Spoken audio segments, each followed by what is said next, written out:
بسم الله الرحمن الرحيم. يا أيها الذين آمنوا أوفوا بالعقود أحلت لكم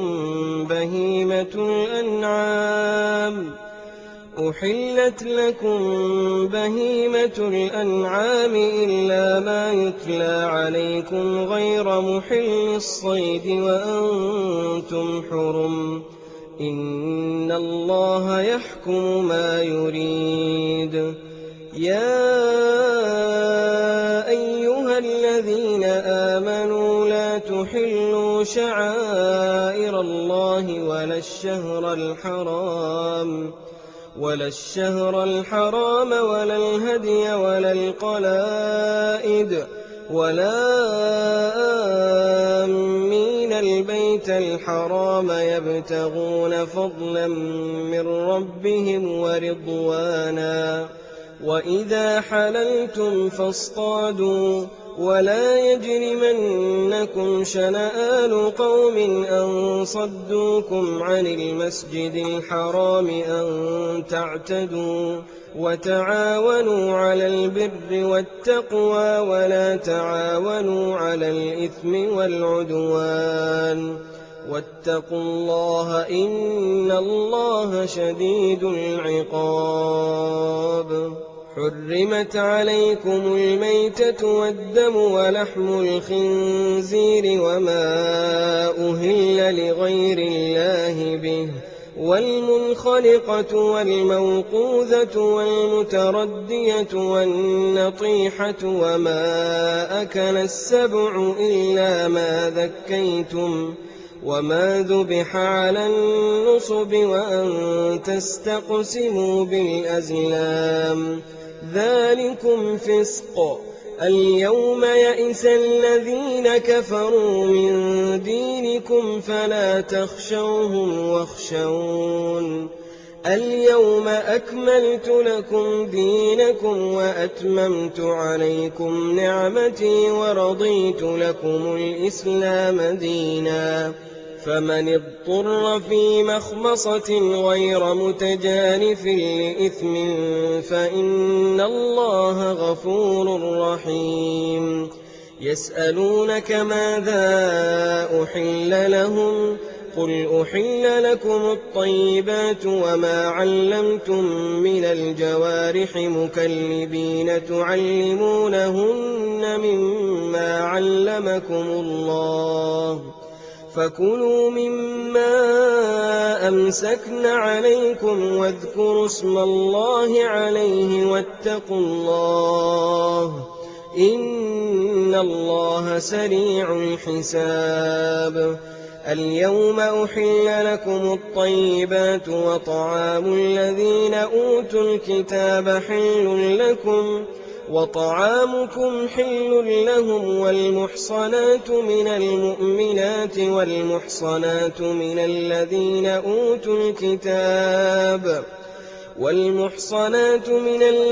أوتوا الكتاب من قبلكم إذا آتيتموهن أجورهن محصنين غير مسافحين ولا متخذي أخدان. ومن يكفر بالإيمان فقد حبط عمله وهو في الآخرة من الخاسرين.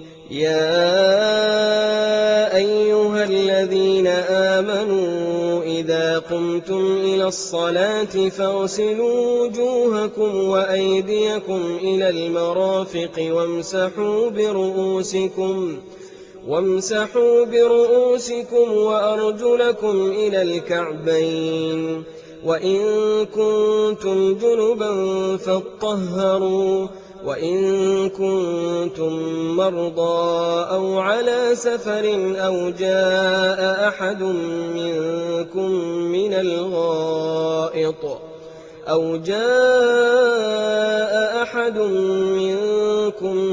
الغائط أو لامستم النساء فلم تجدوا ماء تَيَمَّمُوا صَعِيدًا طَيِّبًا فَامْسَحُوا بِوُجُوهِكُمْ وَأَيْدِيكُم مِّنْهُ ۚ مَا يُرِيدُ اللَّهُ لِيَجْعَلَ عَلَيْكُم مِّنْ حَرَجٍ وَلَٰكِن يُرِيدُ لِيُطَهِّرَكُمْ وَلِيُتِمَّ نِعْمَتَهُ عَلَيْكُمْ لَعَلَّكُمْ تَشْكُرُونَ وَاذْكُرُوا نِعْمَةَ اللَّهِ عَلَيْكُمْ وَمِيثَاقَهُ الَّذِي وَاثَقَكُم بِهِ إِذْ قُلْتُمْ سَمِعْنَا وَأَطَعْنَا وَاتَّقُوا اللَّهَ ۚ إِنَّ اللَّهَ عَلِيمٌ بِذَاتِ الصُّدُورِ يَا أَيُّهَا الَّذِينَ آمَنُوا كُونُوا قَوَّامِينَ لِلَّهِ شُهَدَاءَ بِالْقِسْطِ ۖ وَلَا يَجْرِمَنَّكُمْ شَنَآنُ قَوْمٍ عَلَىٰ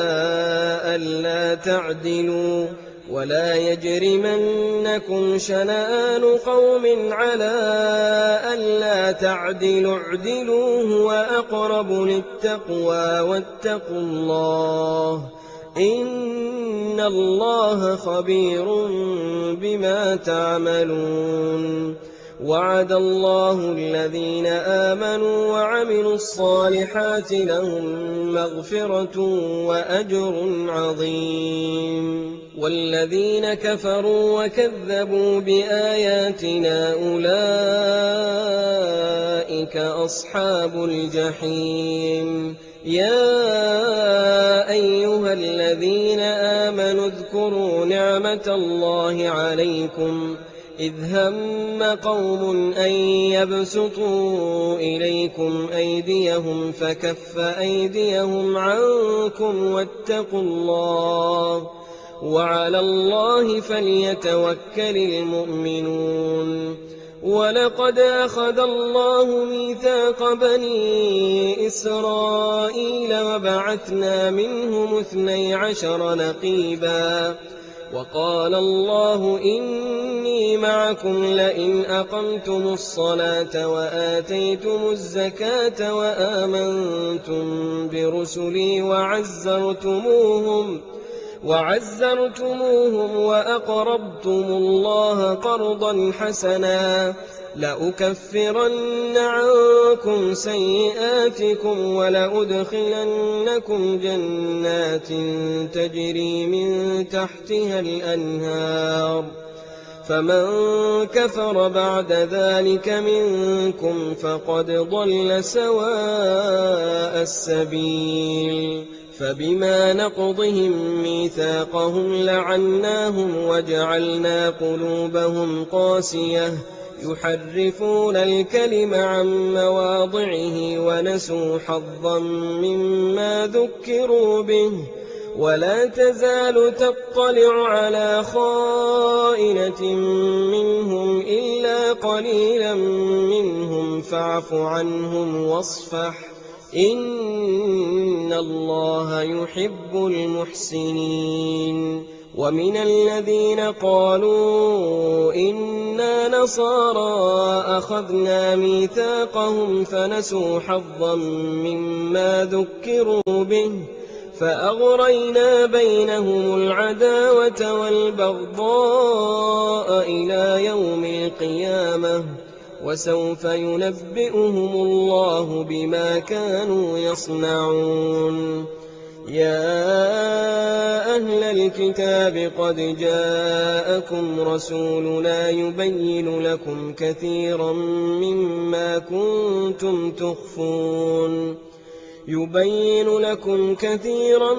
مِّمَّا كُنتُمْ تُخْفُونَ مِنَ الْكِتَابِ وَيَعْفُو عَن كَثِيرٍ ۚ قَدْ جَاءَكُم مِّنَ اللَّهِ نُورٌ وَكِتَابٌ مُّبِينٌ يَهْدِي بِهِ اللَّهُ مَنِ اتَّبَعَ رِضْوَانَهُ سُبُلَ السَّلَامِ وَيُخْرِجُهُم مِّنَ الظُّلُمَاتِ إِلَى النُّورِ بِإِذْنِهِ وَيَهْدِيهِمْ إِلَىٰ صِرَاطٍ مُّسْتَقِيمٍ لَّقَدْ كَفَرَ الَّذِينَ قَالُوا إِنَّ اللَّهَ هُوَ الْمَسِيحُ ابْنُ مَرْيَمَ قل فمن يملك من الله شيئا إن أراد أن يهلك المسيح ابن مريم وأمه ومن في الأرض جميعا ولله ملك السماوات والأرض وما بينهما يخلق ما يشاء والله على كل شيء قدير.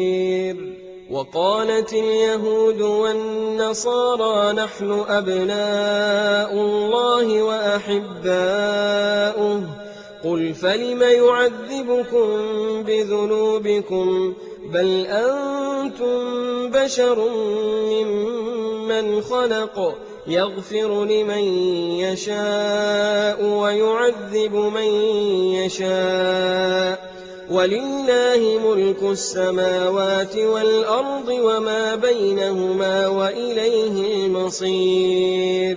يا أهل الكتاب قد جاءكم رسولنا يبين لكم على فترة من الرسل أن تقولوا ما جاءنا من بشير ولا نذير فقد جاءكم بشير ونذير والله على كل شيء قدير. وإذ قال موسى لقومه يا قوم اذكروا نعمة الله عليكم إذ جعل فيكم أنبياء وجعلكم ملوكا وآتاكم ما لم يؤت أحدا من العالمين. يا قوم ادخلوا الأرض المقدسة التي كتب الله لكم ولا ترتدوا على أدباركم فتنقلبوا خاسرين. قالوا يا موسى إن فيها قوما جبارين وإنا لن ندخلها حتى يخرجوا منها فإن يخرجوا منها فإنا داخلون. قال رجلان من الذين يخافون أنعم الله عليهم ادخلوا عليهم الباب فإذا دخلتموه فإنكم غالبون وعلى الله فتوكلوا إن كنتم مؤمنين.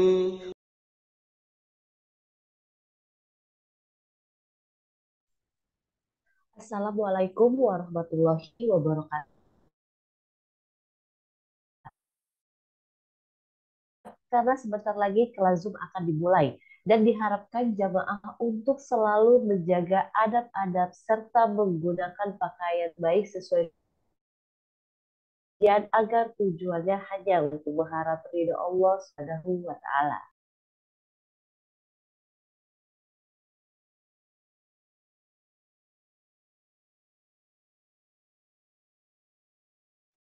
بسم الله الرحمن الرحيم. يا أيها الذين آمنوا أوفوا بالعقود أحلت لكم بهيمة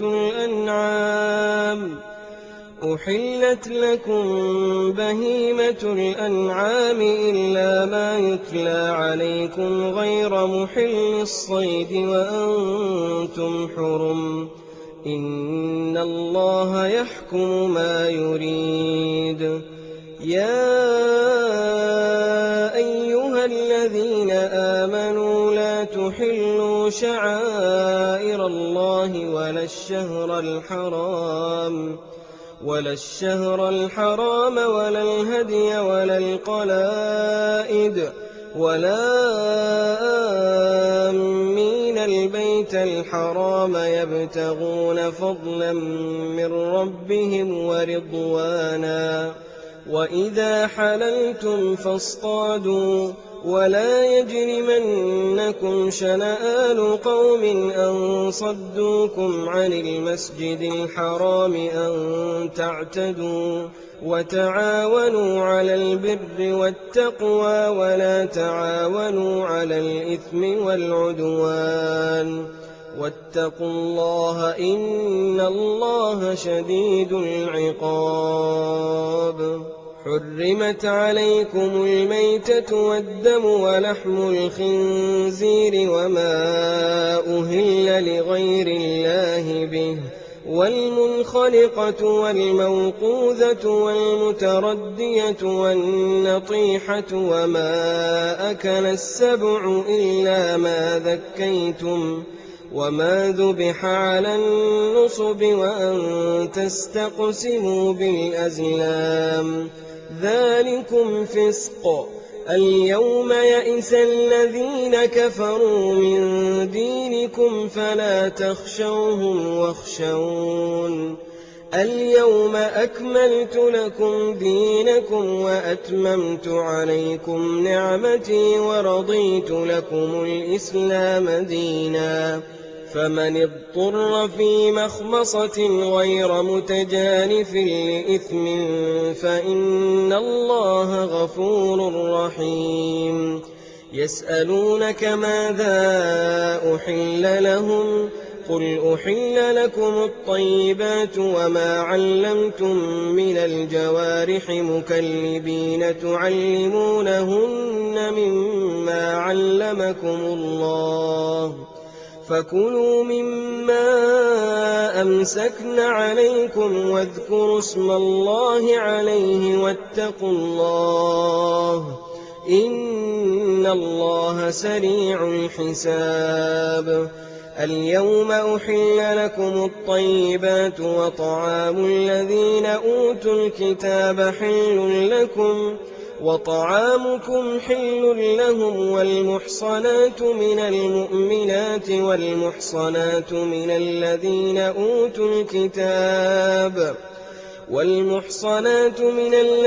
أوتوا الكتاب من قبلكم إذا آتيتموهن أجورهن محصنين غير مسافحين ولا متخذي أخدان ومن يكفر بالإيمان فقد حبط عمله وهو في الآخرة من الخاسرين. يا أيها الذين آمنوا إذا قمتم إلى الصلاة فاغسلوا وجوهكم وأيديكم إلى المرافق وامسحوا برؤوسكم وأرجلكم إلى الكعبين وإن كنتم جنبا فاطهروا وإن كنتم مرضى أو على سفر أو جاء أحد منكم من الغائط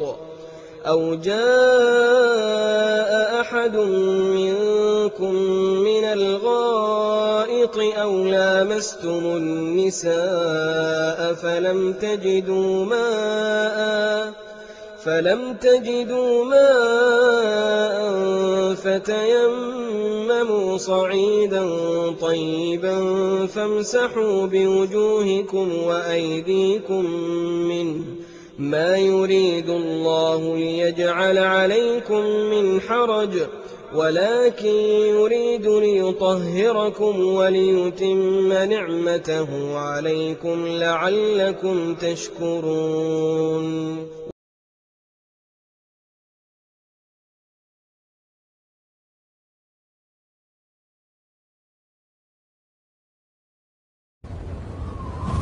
بسم الله الرحمن الرحيم.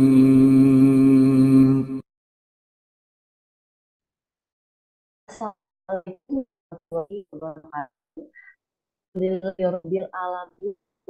Nasta'inu ala umuri dun wa din wa salamu ala asrofil anbiya'i wal mursalin wa ala alihi wa sahbihi ajma'in amma ba'du. Jamaah, mari kita hadirkan puji syukur kehadirat Allah Subhanahu wa taala dan mari kita sanjungkan junjungan pada Nabi besar Muhammad Shallallahu alaihi wasallam. Alhamdulillah, kajian Muslimah Kelas terus berjalan setiap bulannya dari Khadijati Foundation. Semoga selalu istiqomah mengikuti kajian, baik dari jamaah yang telah lama bergabung dan juga yang baru bergabung dengan kami. Kali ini Khadijati Muslimah Kelas kembali bersama Ustazah Aini yang akan mengisi kajian sore dan membahas tema wudhu dan mandi janabah bagi muslimah.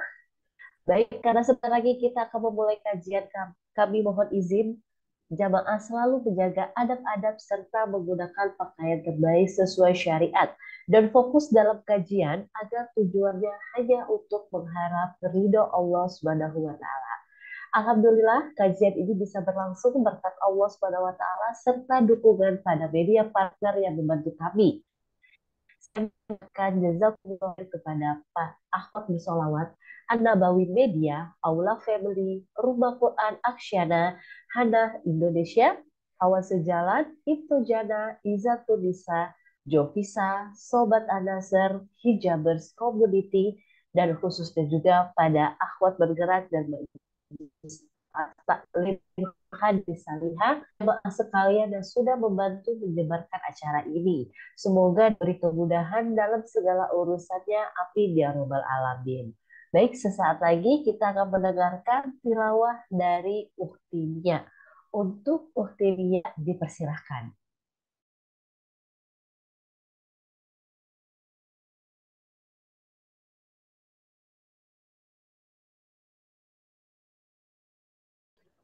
Baik, Assalamualaikum warahmatullahi wabarakatuh. Saat ini saya akan membacakan surat Al-Maidah ayat 6. A'udzu billahi minasyaitonir rajim. Bismillahirrahmanirrahim. Ya ayyuhalladzina amanu idza qumtum ilas sholati faghsilu wujuhakum wa aydiyakum ilal marafiqi wamsahu biru'usikum wa arjulakum ilal ka'bayn wa in kuntum junuban fattahharu wa in kuntum maradan aw ala safarin aw jaa ahadum minkum minal ghaiti aw lamastumun nisa an-nisaa falam tajidu ma'an fatayammamu sa'idan tayyiban famsahu biwujuhikum wa aydikum minhu ma yuridullahu liyaj'ala 'alaikum min harajin walakin yuridu liyutahhirakum wa liyutimma ni'matahu 'alaikum la'allakum tashkurun. Artinya, wahai orang-orang yang beriman, apabila kamu hendak melaksanakan sholat, maka basuhlah wajahmu dan tanganmu sampai ke siku, dan sapulah kepalamu dan basuh kedua kakimu sampai kedua mata kaki. Jika kamu junub, maka mandilah. Dan jika kamu sakit atau dalam perjalanan, atau kembali dari tempat buang air atau kakus, atau menyentuh perempuan, maka jika kamu tidak memperoleh air, maka bertayamumlah dengan debu yang baik atau suci. Usaplah wajahmu dan tanganmu dengan debu. Allah tidak ingin menyulitkan kamu, tetapi Dia hendak membersihkan kamu dan menyempurnakan nikmat-Nya bagimu agar kamu bersyukur. Shadaqallahul azim. Baik, saya kembalikan kepada Ukhti Diah. Wassalamualaikum warahmatullahi wabarakatuh. Waalaikumsalam warahmatullahi wabarakatuh. Jazakillah khair untuk Uktinya. Masya Allah, tabarakallah. Lanjut kembali, saya akan membacakan profil dari Khadijati Foundation, yaitu merupakan lembaga yang berbasis Islami dan bergerak di bidang sosial, kemanusiaan, dan mengusung misi dakwah juga pendidikan Al-Quran. Khadijati berikhtiar menjadi perantara kebaikan yang menyalurkan dana zakat, infak, sodakoh, dan wakaf bagi yang berhak menerimanya di Indonesia, Palestina, dan negeri-negeri dunia Islam lainnya. Khadijati Foundation diinisiasi oleh figur hijrah yang menjadi aktivis dakwah dan kemanusiaan. Seorang penulis Islami yang produktif, Hajah Khadijah Peggy Melati Sukma SSMH. Dengan legalitas resmi lembaga bernama Yayasan Khadijati Amanati Indonesia. Dan jamaah juga dapat mengetahui program-program dan info-info lainnya dengan cara cek langsung Instagram kami di @khadijati_foundation_indonesia, @Peggy Melati Sukma _Khadijah, atau Khadijati Network lainnya, yaitu @akhwat_bergerak_indonesia, @Khadijati Salihah, dan @Khadijati Charity Store, dan juga YouTube kami di Khadijati Foundation dan Akhwat Bergerak Indonesia. Ya, itulah profil dari Khadijati Foundation. Nah, bisa juga jika ingin membantu program kami, bisa berdonasi atau bersedekah ke nomor rekening atas nama Yayasan Khadijati Amanati Indonesia yang tertera di jamaah bisa lihat atau di screenshot atau bisa juga scan kris di file kami, atau info lebih lanjut bisa kirim ke kontak kami online care Khadijati. Karena bantuan dari bahasa dan bagi saudara-saudara kita di Indonesia, Palestina, dan dunia Islam lainnya membutuhkan. Sebentar lagi kita merayakan Idul Adha, maka kami sudah membuka kembali kesempatan untuk seluruh jamaah bisa menitipkan kurban dan seadanya melalui kami. Khadijati Foundation sendiri sejak hadir sebagai gerakan maupun setelah menjadi lembaga sendiri pada kurun waktu 2015 sampai 2022 lalu, rutin mendistribusikan puluhan hewan kurban setiap hari raya Idul Adha ke berbagai wilayah dunia Islam dan yang membutuhkan di Indonesia, Palestina, Suriah, Lebanon, dan terus bertambah mencakup Yaman juga Afrika. Berikut ini saya akan mengajak jamaah untuk menyaksikan video program kurban kami. Mari kita saksikan bersama videonya.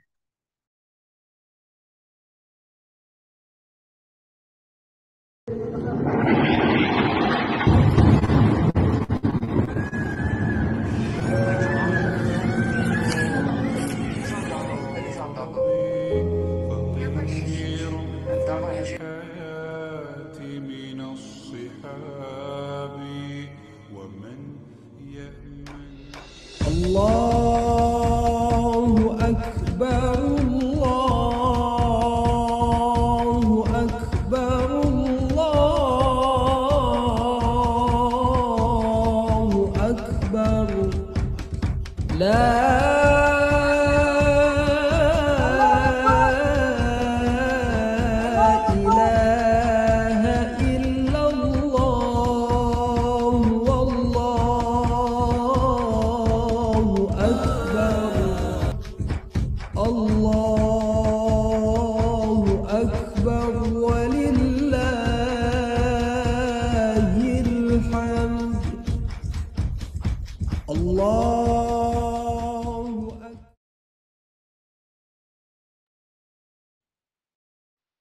sudah disaksikan bersama video kurban yang akan diadakan Khadijati Foundation pada bulan Zulhijjah 1444 Hijriah. Insya Allah tahun ini kami akan mendistribusikan kurban di Indonesia antara lain 6 wilayah Rumah Quran Asmaul Husna binaan Khadijati yang berada di Aceh, Banten, Bojonegoro, Purwokerto, Bima, Jakarta, dan di pelosok Indonesia, insya Allah ada di Sorong, Papua Barat, Pinomo, Sulawesi Tengah, dan Jailolo, Maluku Utara. Di Palestina, kami sebutkan di jalur Gaza, Al-Quds dan tepi barat, dan wilayah bumi Syam lainnya seperti Lebanon dan Suriah. karena terdapat jutaan pengungsi di sana. Mereka sama sekali menunggu momentum kurban karena kondisi kesusahan yang menyebabkan mereka tidak pernah bisa menyantap daging dalam kesehariannya. Demikian juga saudara muslim kita di Yaman dan juga Afghanistan. Untuk itu, kami ingin mengajak jamaah untuk menyalurkan kurban melalui program Kurban Hari Jati 2023, Rindu Kurban untuk Saudara Muslimku. Untuk info terkait kurban dan sedekah daging, jamaah bisa menghubungi nomor hotline Kurban Indonesia. Ada yang tertera di layar Zoom ini di 0884390.000 dan hotline Kurban Palestina dan Dunia Islam di nomor 0884720.000. Ya, bisa dilihat sebentar oleh para jamaah, mungkin bisa dicatat atau di screenshot nomor hotline dari.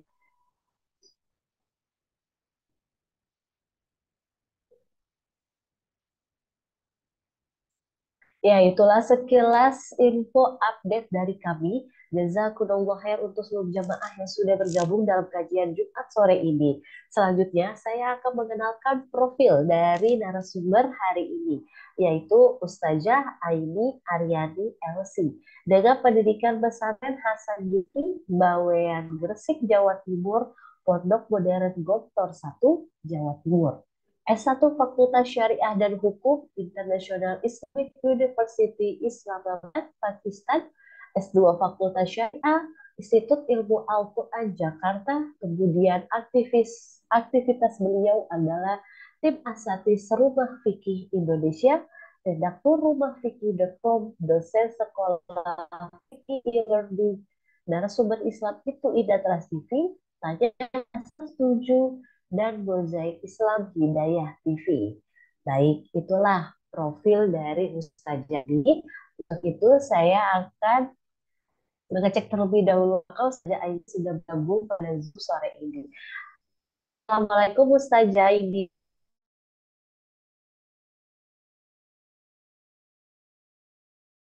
Baik, jemaah saya akan coba cek dulu apakah Ustazah sudah bergabung bersama kita.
Ya, tadi sudah masuk ya Ustazah Aini. Assalamualaikum Ustazah Aini.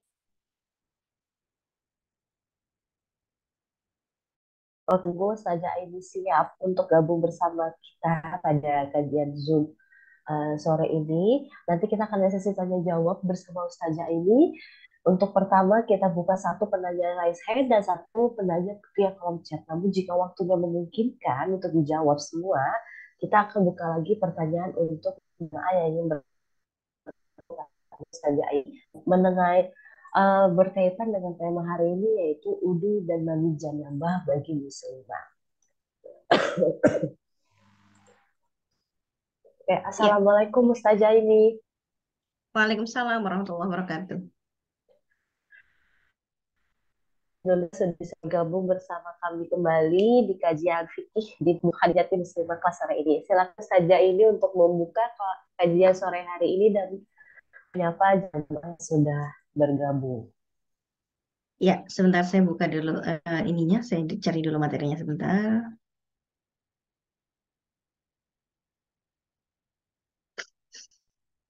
Kita bahas wudhu dan mandi janabah ya hari ini ya. Iya, saja. Oke. Bismillahirrahmanirrahim. Assalamualaikum warahmatullahi wabarakatuh. Alhamdulillahirabbil alamin wassalatu wassalam ala nabiyina Muhammad wa ala alihi wa sahbihi ajmain. Amma ba'du. Jamaah sekalian yang dirahmati Allah Subhanahu wa taala, alhamdulillah dapat berjumpa kembali. Hari ini kita akan membahas tentang fikih taharoh atau fikih bersuci yang berkaitan dengan wudhu dan mandi janabah. Sebetulnya kalau ditanya ngapain ya kita bahas wudhu dan mandi janabah, bukankah ini udah biasa kita lakukan sehari-hari? Memang ini dilakukan sehari-hari, makanya perlu kita evaluasi agar wudhu dan mandi janabah yang kita lakukan sehari-hari ini bisa terus kita evaluasi kalau ternyata ada kesalahan. Nah, jadi kalau ada kesalahan kita evaluasi. Baik, jamaah sekalian. Saya langsung saja ya, biar bisa efisiensi waktunya.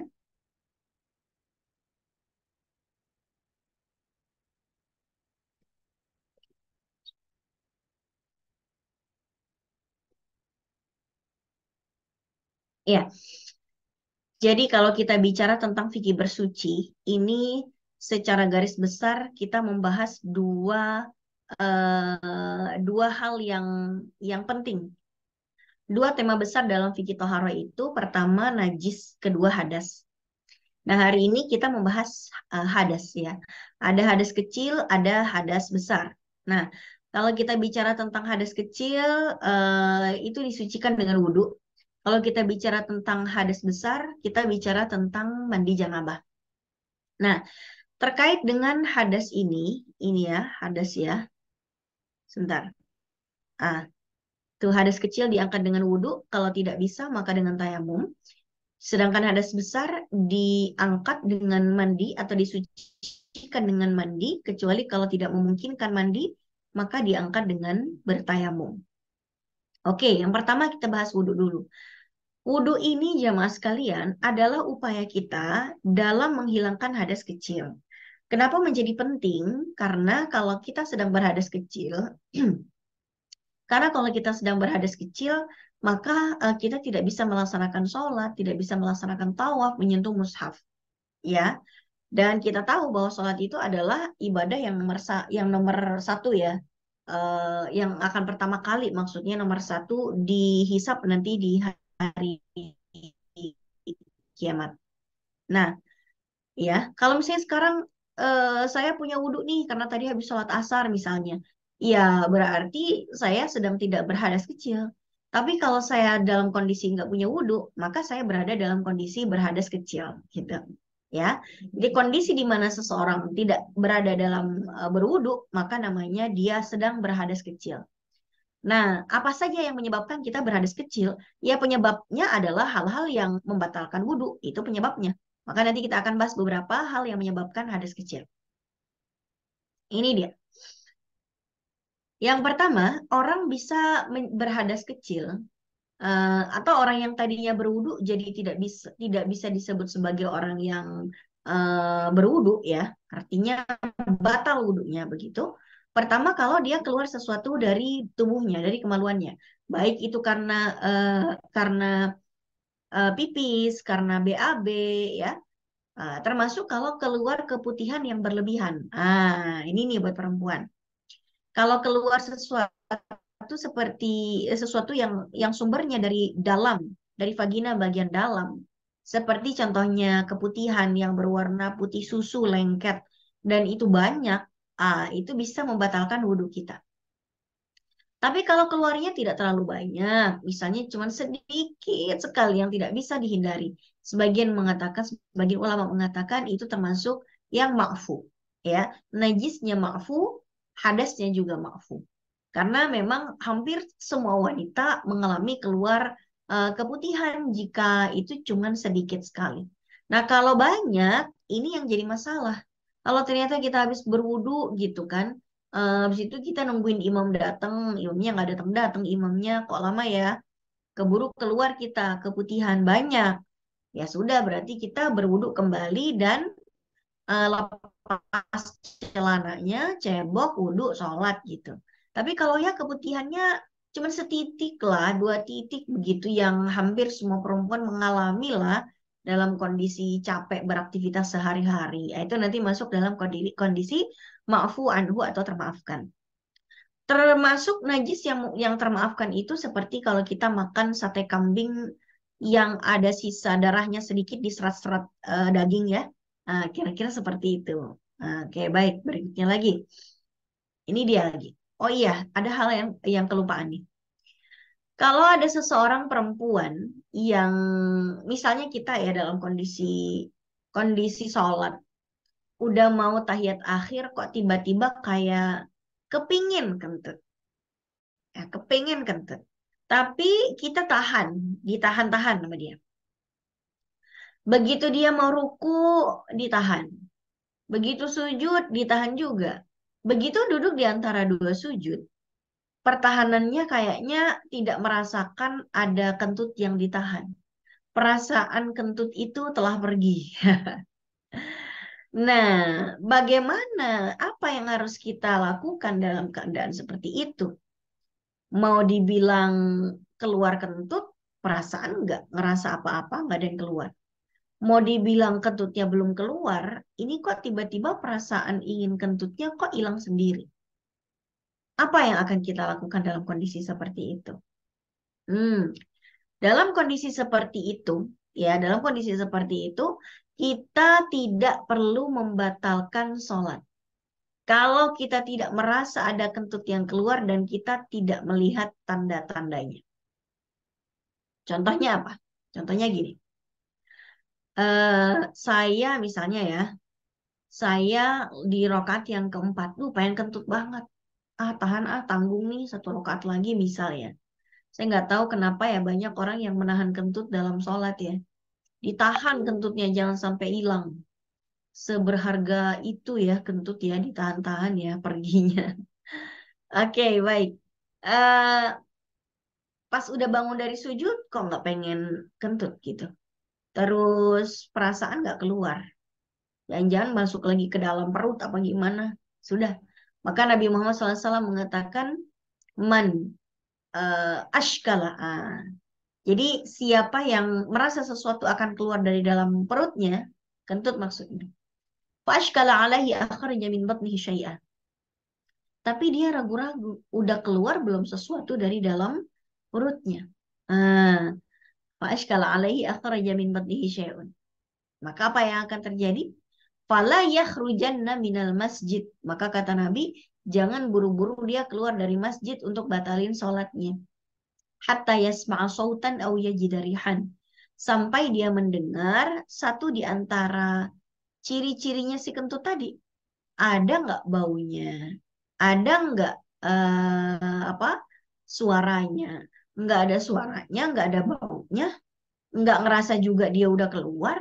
Ya udah, urusan dia pergi begitu aja tuh urusan dia. Sholat tetap the show must go on ya. Mungkin aja itu triknya setan untuk menghembuskan rasa was-was dari dalam diri kita. Biar sholat kita jadi nggak khusyuk. Biar bawaannya pengen batalin mulu gitu ya. Cuman kalau kita mendapati bau nih kayak kentut saya nih misalnya ya. Ya udah batalin apa boleh buat. Nggak usah pura-pura nggak kenal baunya sendiri gitu. Oke.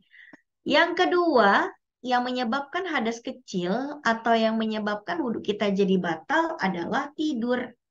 Tidur yang tamakun.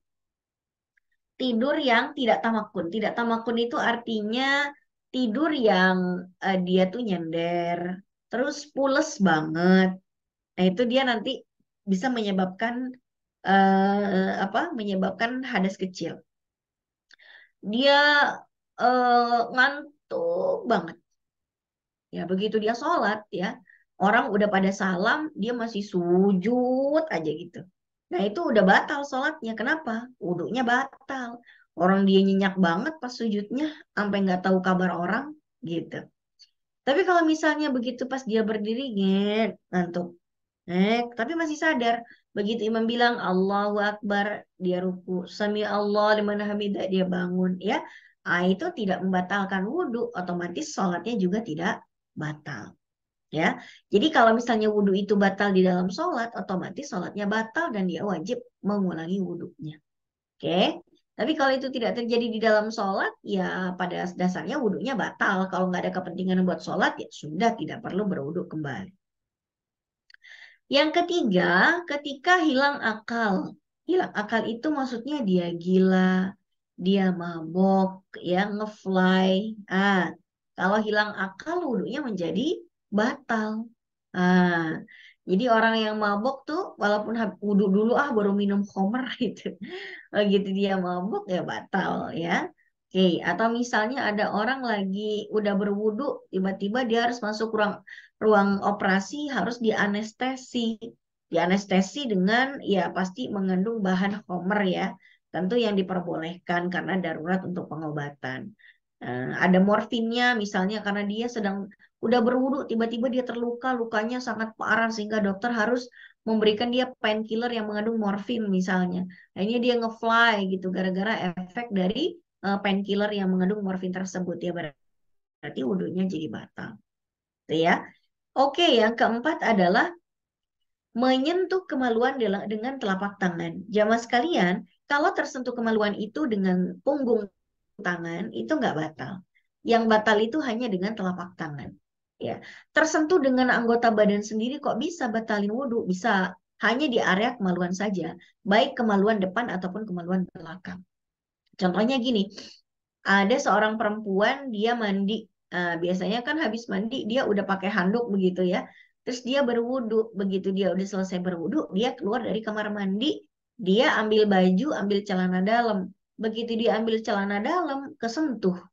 Entah itu bagian jarinya atau pokoknya bagian telapak tangannya, dia ada yang kesentuh kemaluannya. Atau misalnya kemaluan belakangnya lagi gatal, digaruk, kena kulit bagian sini. Bagian telapak tangan. Itu batal wudhunya. Ya, karena apa? Ya karena Nabi sendiri yang menyatakan demikian. Apa kata Nabi? Man massa dzakarahu falyatawaddo.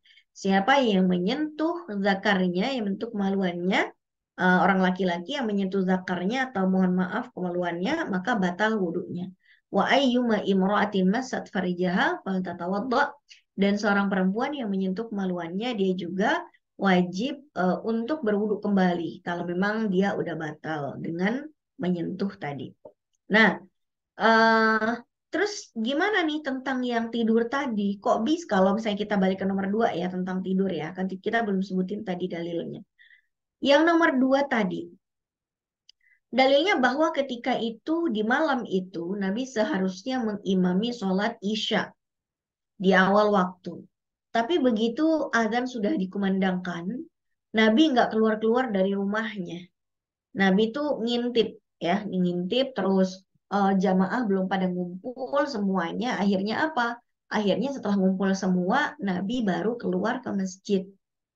Dan para sahabat yang pada datang duluan, itu udah pada terangguk-angguk kepalanya karena ngantuk ya. Nungguin Nabi sampai terngantuk-ngantuk sambil ngangguk-ngangguk gitu. Tapi ketika Nabi datang melihat mereka terangguk-angguk, Nabi nggak nyuruh mereka berwudhu lagi, enggak. Nabi itu hanya nyuruh mereka bangun, ya. Kemudian sawu sufufakum, disuruh bikin barisan yang bagus, tanpa Nabi menyuruh mereka untuk berwudhu kembali. Artinya mereka itu duduknya tamakun sebetulnya. Duduknya tamakun itu kira-kira ya tidak menyandar, terus mohon maaf lubang anusnya itu tertutup oleh tempat dia duduk. Tidak akan tembus kalau dia itu kentut gitu ya. Jadi tempat duduknya itu keras. Dan dia masih sangat sadar. Ketika Nabi datang mereka tuh sadar karena emang enggak dalam banget gitu tidurnya. Gitu ya. Nah, tentang hilang akal ini dikiaskan kepada tidur tadi. Kalau tidur yang nyenyak saja, yang nyender segala macam yaitu membatalkan wudhu, maka apalagi hilang akal, ya. Kemudian yang kelima jamaah sekalian, menyentuh kulit lawan jenis ini khilafiyah. Artinya apa? Menyentuh kulit lawan jenis ini di dalam pandangan para ulama ada yang mengatakan batal secara mutlak, ada yang mengatakan batal hanya apabila bersyahwat saat menyentuhnya, Ada yang mengatakan tidak batal sama sekali. Kenapa ada perbedaan pandangan dalam urusan bersentuhan kulit dengan yang bukan mahram? Emangnya beda hadisnya? Emangnya beda ayatnya? Ayat dan hadisnya itu sama. Hanya kesimpulan para ulama dalam menarik tafsir dari ayat dan hadis itu yang berbeda-beda. Contohnya, misalnya, soal kata-kata lamastum yang ada di dalam surat Al-Ma'idah ayat 6. Aw lamastumun nisa'a falam tajidu ma'an fatayammamu sa'idan thayyiba. Ya, yang artinya kalau kamu menyentuh perempuan, nah itu kata Allah di dalam Al-Qur'an itu, kalau kalian wahai laki-laki menyentuh perempuan, lamastum, dan kalian tidak menemukan air, maka bertayamumlah. Nah, jadi ada perintah untuk berwudu atau bertayamum kalau seorang laki-laki menyentuh perempuan. Sayangnya, kalimat perempuan, nisa atau perempuan dalam ayat ini tidak dijelaskan detail dalam ayat tersebut.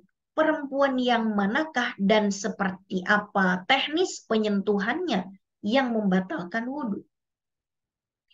Misalnya di dalam mazhab Hanafi mengatakan menyentuh dalam ayat itu tuh maksudnya berhubungan badan. Contohnya nih waktu Siti Maryam bilang saya hamil tapi tidak ada laki-laki yang menyentuh saya. Maksudnya Siti Maryam nggak ada yang nyentuh tuh nggak ada yang meniduri dia. Tidak ada yang berhubungan badan sama dia. Maka di ayat Al-Ma'idah ayat 6 tadi menyentuh maksudnya yang meniduri. Jadi kalau suami istri tidak berhubungan badan, cuman nyentuh doang, kata mazhab Hanafi, nggak batal. Ya. Nah, bagaimana kalau itu dalam mazhab yang lain? Dalam mazhab yang lain, misalnya mazhab Maliki, mazhab Hambali, dikatakan itu membatalkan, tapi kalau persentuhannya dengan syahwat. Kalau enggak syahwat, maka enggak batal. Mazhab Maliki dan mazhab Hambali mengatakan harus dengan syahwat, gara-garanya apa? Gara-garanya ada satu hadis yang menceritakan bahwa Nabi Muhammad pernah mencium pipi Sayyidah Aisyah sebelum berangkat sholat Jumat. Lalu Nabi ke masjid tanpa melakukan wudhu kembali. Lalu Nabi melakukan sholat Jumat. Begitu juga dalam hadis yang lain yang mengatakan bahwa Nabi pernah sholat malam, sholat tahajud. Lalu kemudian Sayyidah Aisyah ada melintang di tempat Nabi yang seharusnya Nabi mau sujud. Di tempat sujudnya Nabi. Lalu Nabi pindahkan betisnya Aisyah dan Nabi melanjutkan sholatnya. Nah itu, maka di Hambali dan Maliki mengatakan batal kalau dengan syahwat. Kalau tidak, maka tidak batal. Nah, akan jadi berbeda kalau kita melihat dari fatwa para ulama dalam mazhab Asy-Syafi'iyah. Dalam mazhab ini, mazhab Syafi'i yang mayoritas kita anut di Indonesia, dalam mazhab laki dan perempuan yang bukan mahram, itu membatalkan secara mutlak dengan atau tanpa syahwat. Selama persentuhan itu adalah kulit dengan kulit tanpa ada penghalang. Kalau misalnya ini tangan suami saya, ini tangan saya, pegang suami saya, tangan saya, yang ditutupi dengan baju, maka itu tidak batal. Karena ada penghalangnya yaitu baju. Tapi kalau mau menggenggam tangan saya langsung gitu ya, tanpa ada tedeng aling-aling, langsung kulit ketemu kulit, ini batal. Kok bisa? Kan suami istri. Iya, suami istri itu bukan mahram. Kok bisa suami itu bukan mahram? Iya, karena pengertian mahram itu adalah orang yang tidak haram untuk kita nikahi. Jadi suami itu bukan mahram karena dia tidak haram menikah dengan kita. Kalau kita haram nikah sama dia, nggak jadi suami istri dong. Ya, jadi mahram itu maksudnya itu kalau yang kita sentuh orang yang haram untuk kita nikahi selama-lamanya, nyentuh ayah, nyentuh abang kandung, paman kandung, adik kandung, dan lain sebagainya itu, menyentuh mertua termasuk, menyentuh siapa lagi ya, ponakan kandung ya. Jadi mahram, mereka itu mahram kita, mereka itu haram menikah dengan kita, maka kita kalau menyentuh mereka tidak batal. Beda dengan suami. Suami itu bukan mahram kita. Jadi kalau menyentuhnya dalam mazhab Syafi'i itu batal jika persentuhannya kulit dengan atau tanpa syahwat. Karena kadang-kadang persentuhan suami istri kadang-kadang enggak ketahuan juga bersyahwat atau enggak, orang persentuhannya ditandai dengan rasa cinta gitu ya. Oke, jadi dalam mazhab Syafi'i itu batal. Kenapa mazhab Syafi'i mengatakan batal walaupun tanpa syahwat? Tidakkah para ulama mazhab Syafi'i tahu dengan dua hadis yang tadi kita sebutkan tentang Nabi yang mencium Aisyah, tentang Nabi yang memindahkan kakinya Aisyah? Sangat tahu. Sangat tahu. Cuman cara mereka menyikapi terhadap dua hadis itu beda. Kalau hadis yang pertama yang Nabi mencium Aisyah kemudian ke masjid. Dalam pandangan para ulama dalam mazhab Syafi'i, ketika diteliti, ketika ditakhrij, ketika dilihat dari asbabul wurudnya, hadis itu ternyata sudah dinasakh. Hadis itu dinasakh atau hadis itu sudah dianggap tidak berlaku dengan datangnya dalil yang lain berupa surat Al-Maidah ayat 6. Dengan datangnya perintah yang belakangan, maka hukum yang lama dianggap sudah tidak berlaku. Inilah yang dalam ilmu fikih dan ilmu tafsir disebut sebagai an-nasikh wal mansukh. Ya, nasikh wal mansukh. Ketika ada satu dalil yang datang belakangan yang menghapus dalil yang lebih dulu ada.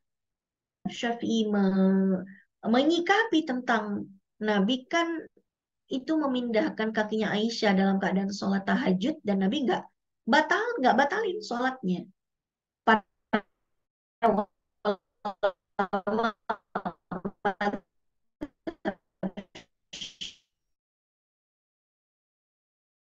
Sayyidah Aisyah pakaian tidur, Aisyah tidur tidak dalam keadaan telanjang. Beliau wanita yang mulia, tidurnya pun dia punya rasa malu. Maka tidak batal. Kenapa?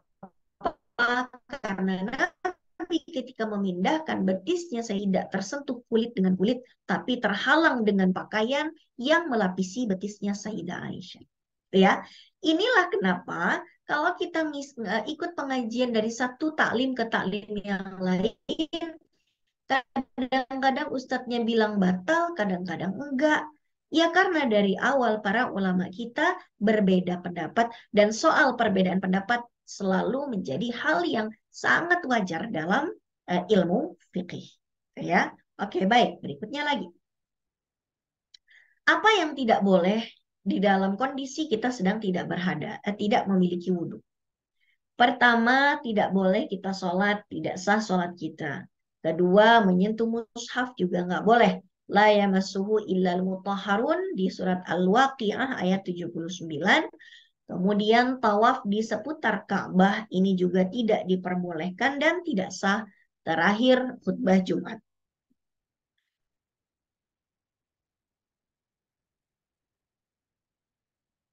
Baik.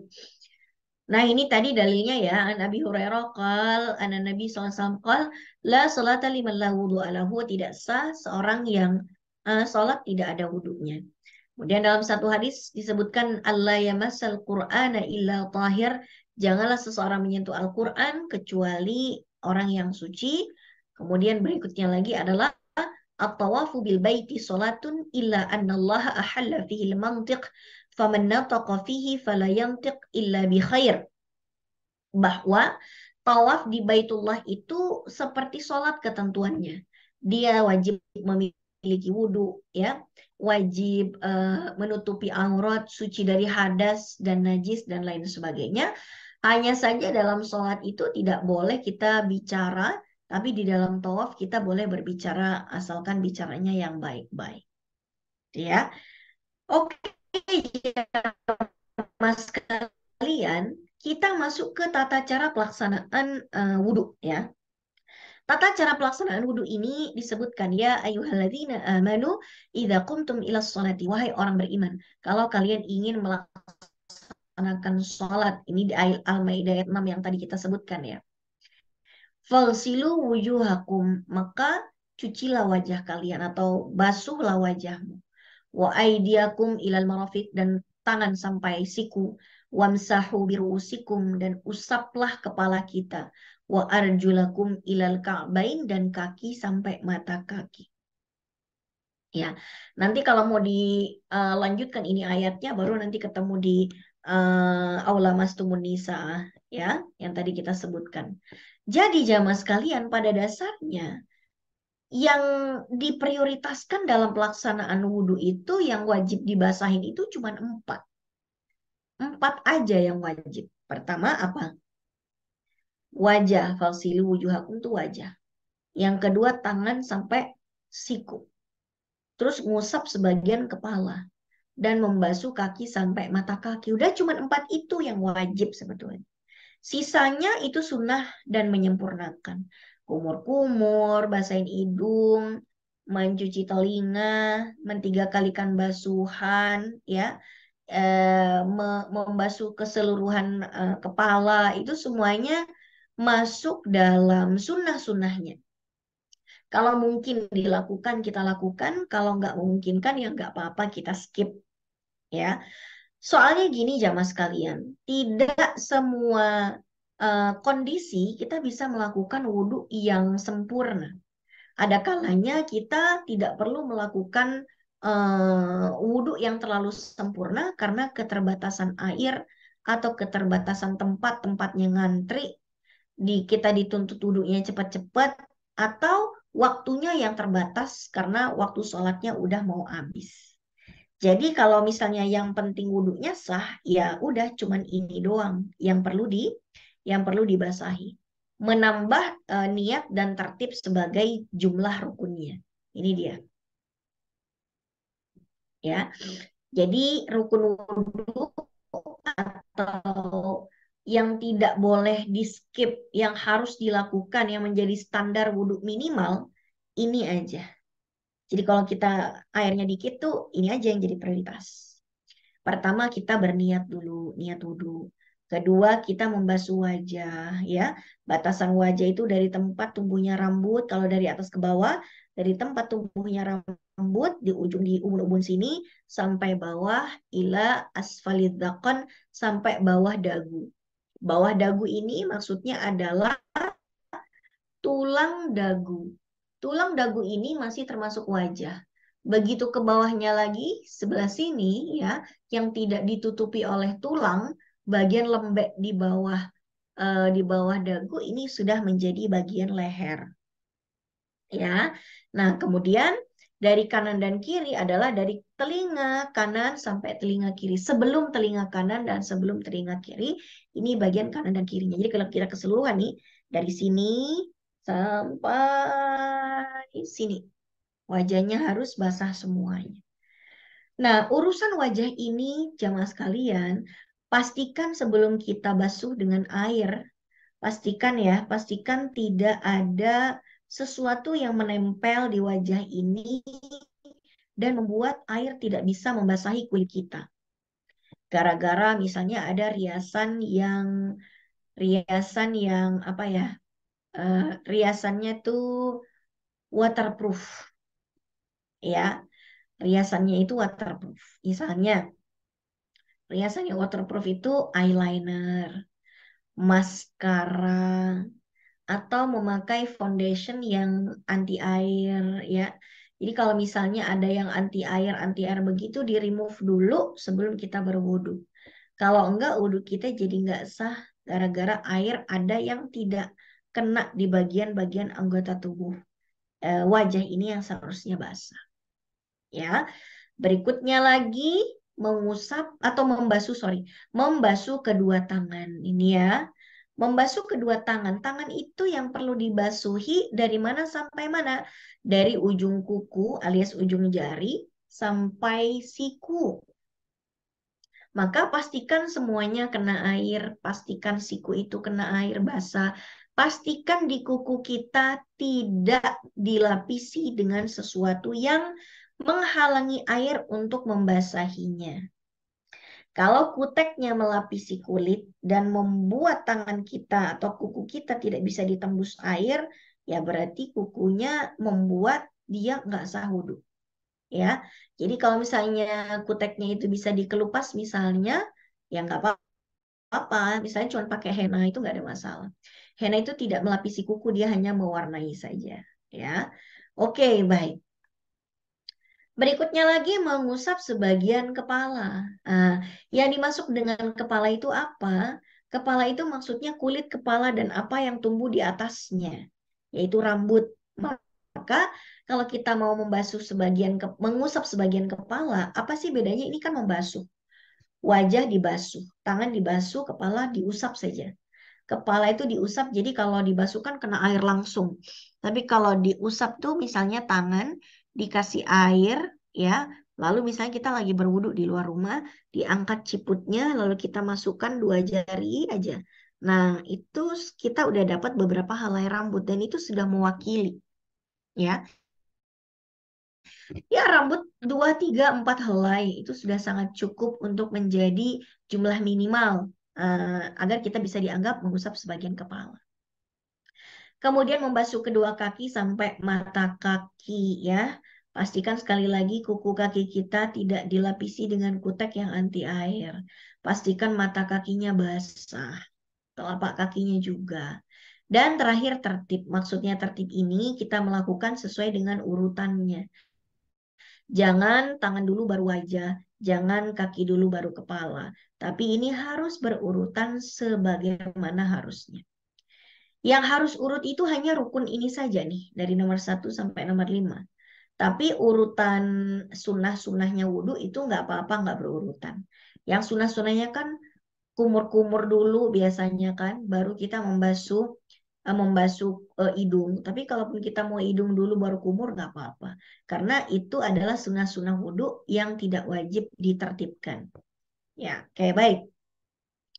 Jamaah sekalian, kalau misalnya kita masih punya ketersediaan air dan kita juga masih punya waktu panjang tidak antri dan mungkin kita lebih leluasa melakukannya karena kita di rumah, maka kita dianjurkan untuk menyempurnakan wudhu dengan cara melakukan sunnah-sunnah dan anjuran ini. Antara lain sebelum wudhu kita mencuci tangan, kita membaca basmalah, kita berkumur, kita istinsar masukkan air ke hidung dan mengeluarkannya, bersiwak atau bersikat gigi. Kemudian meresapkan air ke jenggot buat laki-laki, atau kita 3 kalikan basuhan wajah, 3 kali, tangan 3 kali gitu ya. Kemudian membasahi seluruh kepala. Ketika kita membasuh kepala, beberapa hal itu wajib. Tapi kalau kita mau basahi semuanya, itu merupakan perbuatan yang dianjurkan. Berapa ini? Itu 2, 3, 4, 5, 9. Yang ke-9 membasuh telinga. Jadi telinga ini memang bagian dari kepala, tapi kepala itu telinga ini tetap masuk dalam kategori sunnah ya. Kalau kita sudah membasuh rambut berarti ya kita sudah membasuh kepala. Jadi kuping ini area yang sunnah saja untuk dibasuh. Mendahulukan yang kanan. Mendahulukan yang kanan itu artinya kita ketika membasuh kaki ya kanan dulu, itu baru kiri. Tangan kanan ya kanan dulu, baru kiri. Dan takhlilul asabi atau menyela-nyelai jari. Pastikan jari-jari yang kita basahi ini sudah bagian sini-sininya nih sudah kena semuanya. Karena kadang-kadang kita nih di sela-sela itu suka nggak kena air, apalagi kalau pakai kalau pakai cincin yang udah kekecilan begitu. Kalau cincinnya udah kekecilan tuh di kulit bagian dalam cincinnya tuh kayak nggak kena air gitu. Ya. Oke, mungkin kita skip dulu fadilah wudhu karena kita mengejar waktu, kita masuk ke mandi janabah, teman-teman. Tapi sebelumnya tentang wudhu ini, apakah boleh? Mungkin ada pertanyaan dulu. Diselesaikan dulu saja semuanya saja nanti biar prosesi tanya jawabnya biar enak gitu langsung semua. Takutnya nggak keburu yang mau dijelaskan mandi janabah. Oke, baik kalau begitu. Jadi saya jelasin aja dulu semuanya ya. Iya Ustazah. Ya, baik kalau begitu jemaah sekalian. Baik, ini mohon maaf tadi saya salah pasang background yang kemarin ya materi hak dan kewajiban istri ya itu. background-nya. Oke, nggak apa-apa, agar tidak perlu saya ganti dulu ya, karena nanti text time. Oke, ini tentang mewajibkan mandi ya. Jadi janabah ini adalah sesuatu yang kondisi di mana kita berhadas besar tuh namanya janabah. Janabah itu adalah hadas besar. Nah, maka hadas besar ini harus disucikan dengan cara mandi yang disebut dengan mandi janabah atau mandi besar atau kita bilang mandi junub. Ya, kayak baik berikutnya lagi. Nih, ada 6 perkara. Yang pertama adalah haid, yang kedua adalah nifas, yang ketiga adalah melahirkan. Ini yang menyebabkan kita wajib mandi. Ya, ini yang mewajibkan kita wajib mandi khususnya perempuan. Ada lagi nanti 3 itu dilakukan oleh laki-laki ataupun perempuan yang mengalaminya, yaitu berhubungan badan laki-laki dan perempuan. Keluar air mani juga bisa terjadi pada laki-laki ataupun perempuan, dan meninggal dunia ini juga laki-laki dan perempuan. Kalau kita mengalami 1 di antara 6 perkara ini, maka wajib mandi atau dimandikan. Ya, kalau meninggalkan dimandikan. Oke. Nah, yang tidak boleh dilakukan bagi orang yang sedang berhadas besar adalah pertama, dia tidak boleh sholat.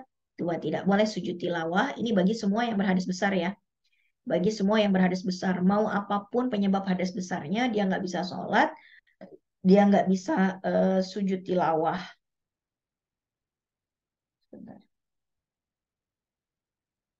Kemudian dia juga tidak boleh berpuasa, kemudian dia tidak boleh tawaf, tidak boleh sa'i, menyentuh mushaf, melafadzkan Al-Quran, ataupun masuk ke dalam masjid dan berdiam diri di dalamnya. Jadi ada beberapa hal ini yang tidak diperbolehkan bagi orang yang berhadas besar. Misalnya gini, dia habis berhubungan badan, terus dia belum mandi. Maka dia nggak boleh masuk masjid, nggak boleh melafadzkan Al-Quran, nggak boleh ya. Semua yang ini. Dan khusus bagi orang yang hadas besarnya karena haid dan nifas, ini nanti ada tambahannya ya. Ini tambahannya yang 2 paling bawah. Hubungan seksual dan diceraikan ini tidak diperbolehkan bagi orang yang sedang haid ya. Kalau lagi haid nggak boleh berhubungan badan dan suaminya tidak boleh menceraikan dia. Oke, baik.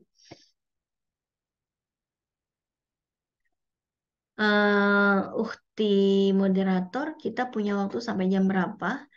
Materi sampai tanya jawabnya.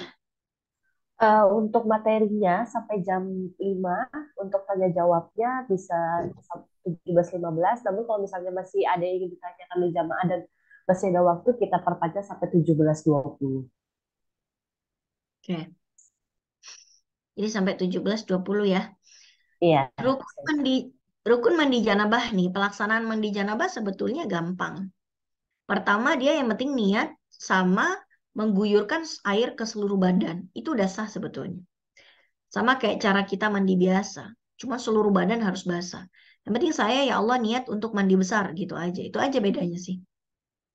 Ya, itu aja bedanya. Kalau misalnya dia nggak niat untuk menghilangkan hadas besar, cuman mandi aja biar bersih, ya hadas besarnya nggak terangkat. Karena kan kita melakukan ibadah itu semuanya berdasarkan niatnya mau apa nih, ya. Jadi kalau niatnya untuk menghilangkan hadas besar, jadilah mandi itu mandi janabah. Tapi kalau enggak, itu jadi mandi biasa, walaupun caranya sama. Yang penting guyur aja air.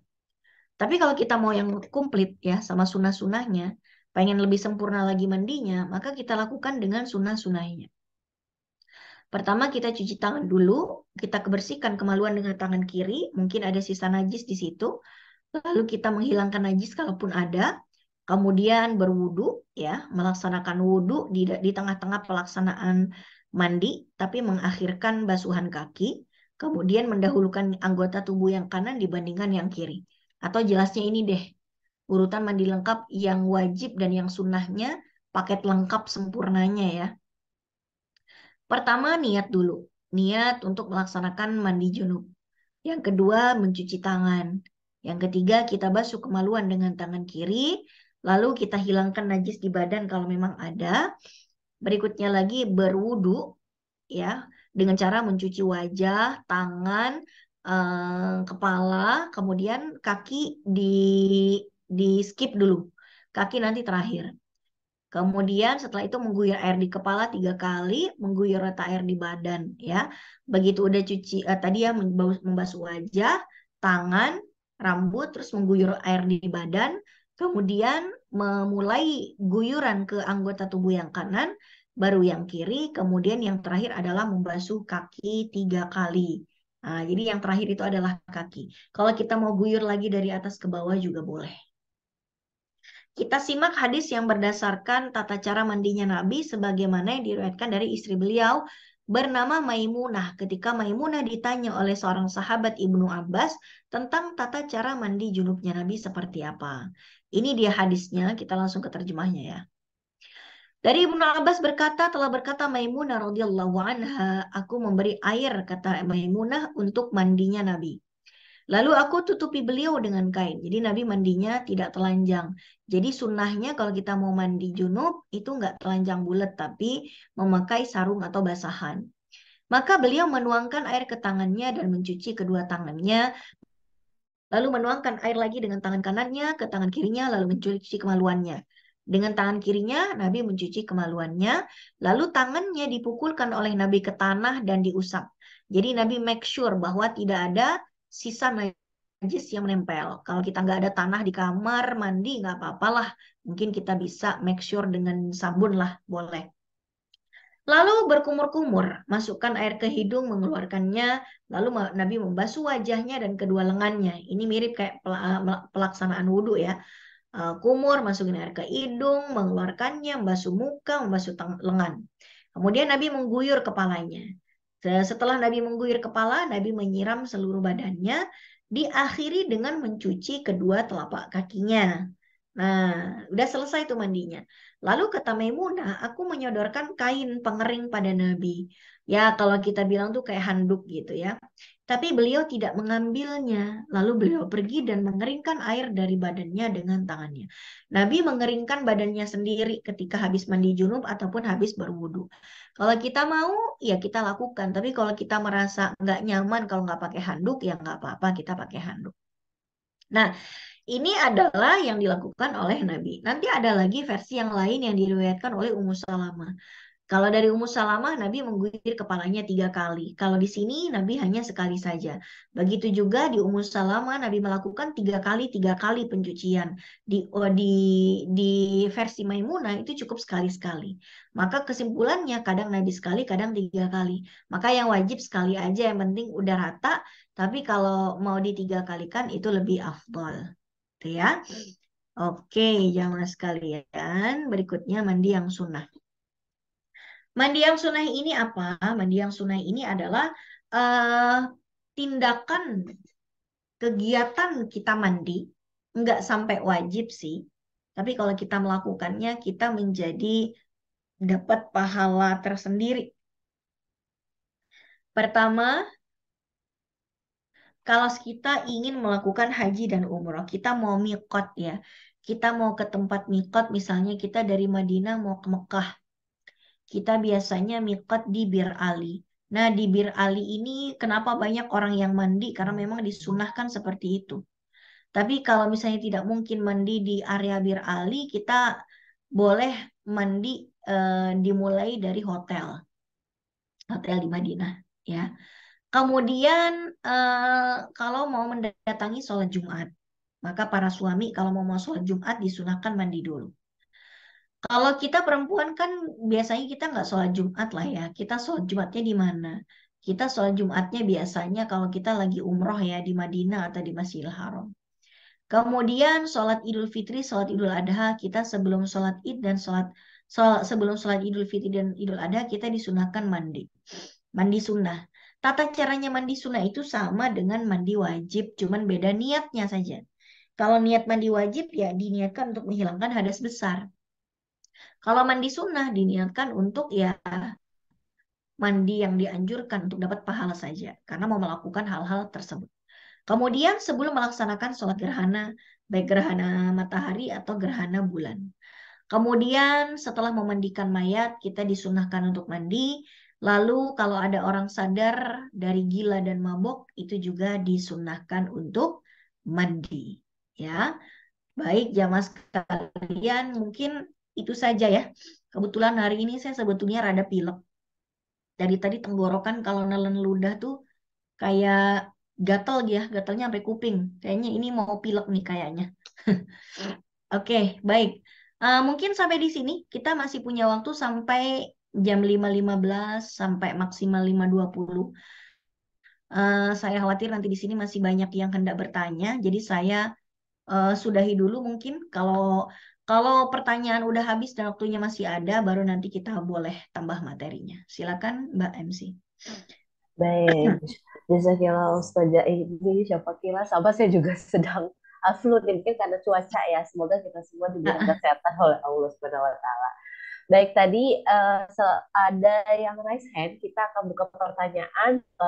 Di sini alhamdulillah sudah ada 1 2 3 4 5 6 7, Masya Allah 8, banyak sekali pertanyaan, 8 chat juga raise hand.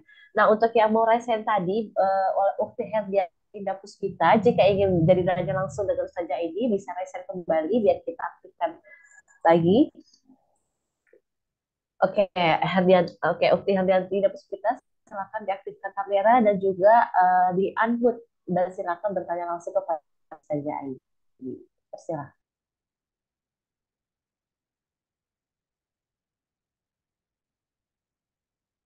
Ukti Afwan, mic-nya belum di unmute.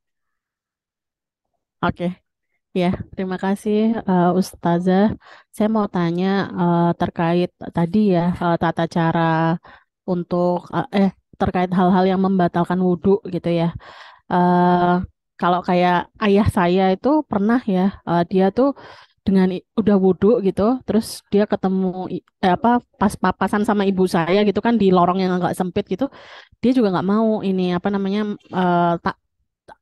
pas pas cuman kesentuh-sentuh ini aja sentuh badan itu pun bukan bukan kulit ketemu kulit ya, tapi baju ketemu baju itu pun beliau wudhu lagi gitu. Nah, apakah betul kalau kayak gitu itu juga apa wudhunya batal gitu? Kalau menurut saya sih kok enggak ya, karena kan itu tadi baju ketemu baju gitu loh, dan bukan dalam posisi seperti apa-apa, karena apa beliau cuman papasan di lorong yang sempit gitu ya, di lorong rumah yang agak sempit gitu.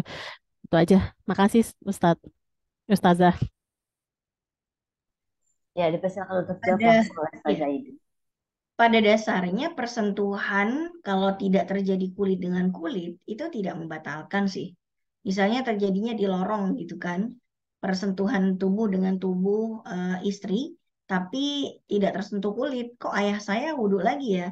Mungkin ada persentuhan kulit mungkin. Mungkin tangan beliau kesentuh sama tangan istri itu ya. Atau apalah misalnya kadang-kadang ada istri yang iseng ya, mentang-mentang tahu suaminya udah wudhu, dicium sama dia biar wudhu lagi. Ada yang iseng kayak gitu. Tapi pada dasarnya kalau tidak ada persentuhan kulit dengan kulit itu tidak membatalkan. Bahkan jikapun misalnya persentuhan tangan ke tangan, kalau itu kuku dengan kuku atau tangan dengan kuku, itu tidak batal. Suami menyentuh kukunya istri, nah itu nggak batal karena kuku itu kan bukan kulit. Suami membelai rambutnya istri yang tebal, itu juga tidak masalah, tidak batal wudhunya karena rambut itu bukan kulit. Kecuali kalau rambutnya tipis, pas dibelai kena kulit kepala istri, nah itu jadi batal karena kulit kepala itu kulit. Tapi kalau rambut pada dasarnya bukan kulit ya. Jadi kalau tadi Bapak berwudhu mungkin hanya menghilangkan keraguan-raguan saja sih. Tapi aslinya sih sebetulnya tidak perlu.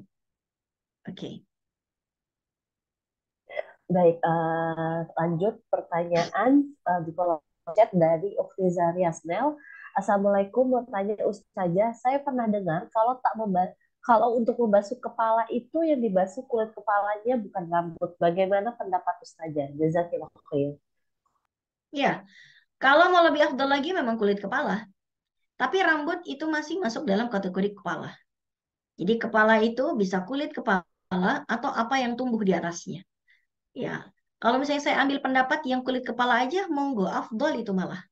Tapi kalau saya misalnya mau ambil pendapat yang membolehkan cukup rambut saja, boleh. Dalam madhab Syafi'i bahkan rambut cuma 3 helai sudah memenuhi syarat. sudah memenuhi rukunnya wudhu dan sudah sah sebetulnya wudhunya walaupun hanya dengan 3 helai rambut saja yang terusap. Baik, berikutnya. Berikutnya dari Ufi Anggita Rahma, ini kalau menyentuh kemaluan batal, kalau garuknya melalui luar pakaian bagaimana? Kalau apa? Menggaruknya melalui luar pakaian. Oh, nggak masalah. Tadi kan saya sebutkan terjadi persentuhan langsung kulit kemaluan dengan kulit telapak tangan. Ya, tapi kalau misalnya ini kemaluannya ditutupi dengan celana dalam, digaruk dari luar seperti ini, itu nggak batal. Tapi kalau misalnya tidak pakai celana dalam, ini misalnya kemaluan langsung digaruk seperti ini, batal. Jadi iltiqaul basyaratain istilahnya. Kulit bertemu kulit. Baik.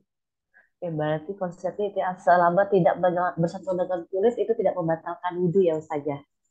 Iya. Oke, untuk pertanyaan selanjutnya dari Ukti Aprilia.